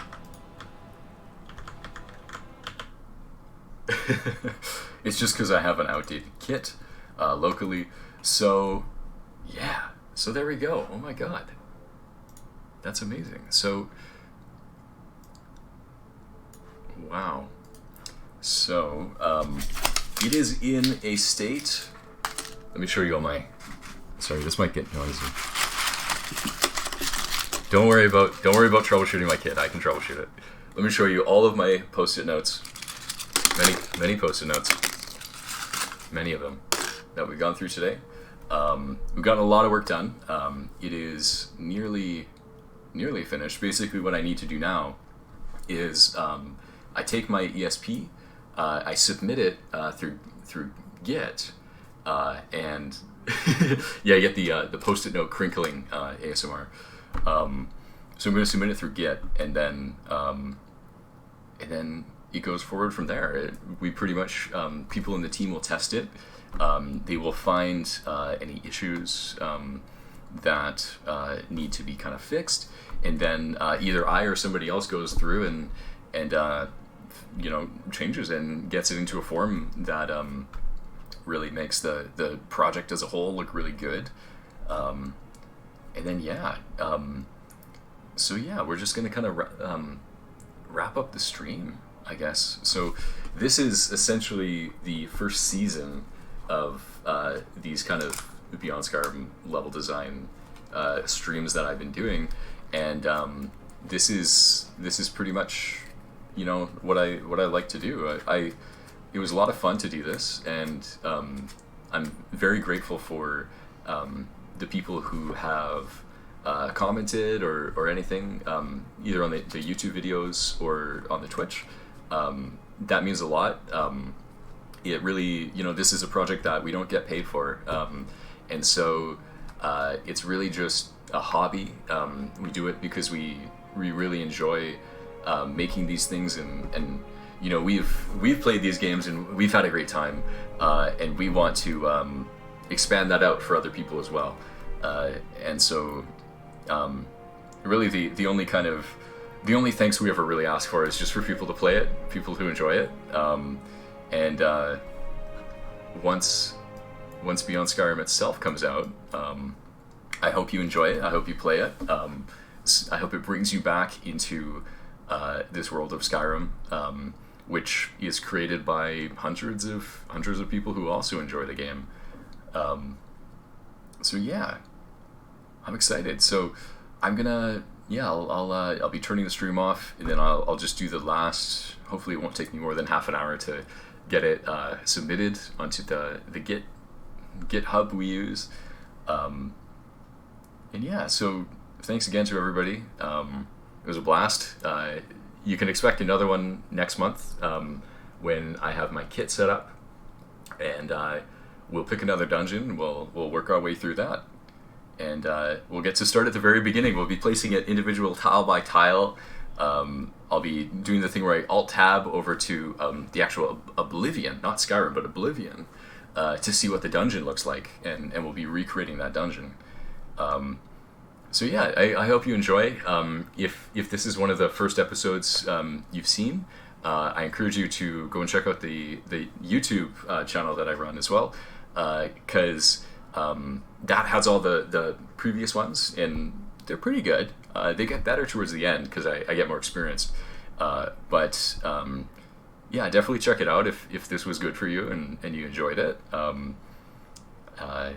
Yeah, so I hope you have a good kind of holiday season. I hope you enjoy, play Skyrim, stay indoors, stay safe, and yeah, just have a good one. Thank you for enjoying this space in time, wherever you are. If you're watching this in the future, if you're watching this in the past, I hope you're doing good, and I wish you good health. Thank you to everybody in chat. So thank you, Ampulex, for coming around. Thanks to Hendy. Thanks for coming by. Roast Gorilla, thank you. Thank you for all your contributions to Beyond Skyrim as well. I think it's awesome. There are people who I spend basically nowadays I spend like 3 hours every month on Beyond Skyrim, but there are people like Roast Gorilla who are dedicated to this project and who do put a lot of hours in, and so make sure if you're looking to give thanks to anybody, give thanks to those guys, because they spend more of their time on this project, and they deserve it for sure, because a lot of them they just don't do it publicly, so you got to find them out and go, hey man, thank you, go on the Beyond Skyrim community outpost. If you see somebody in there who's doing something, just be like, hey guys, I just want to thank you guys. So yeah. Have a good time, everybody. Goodbye.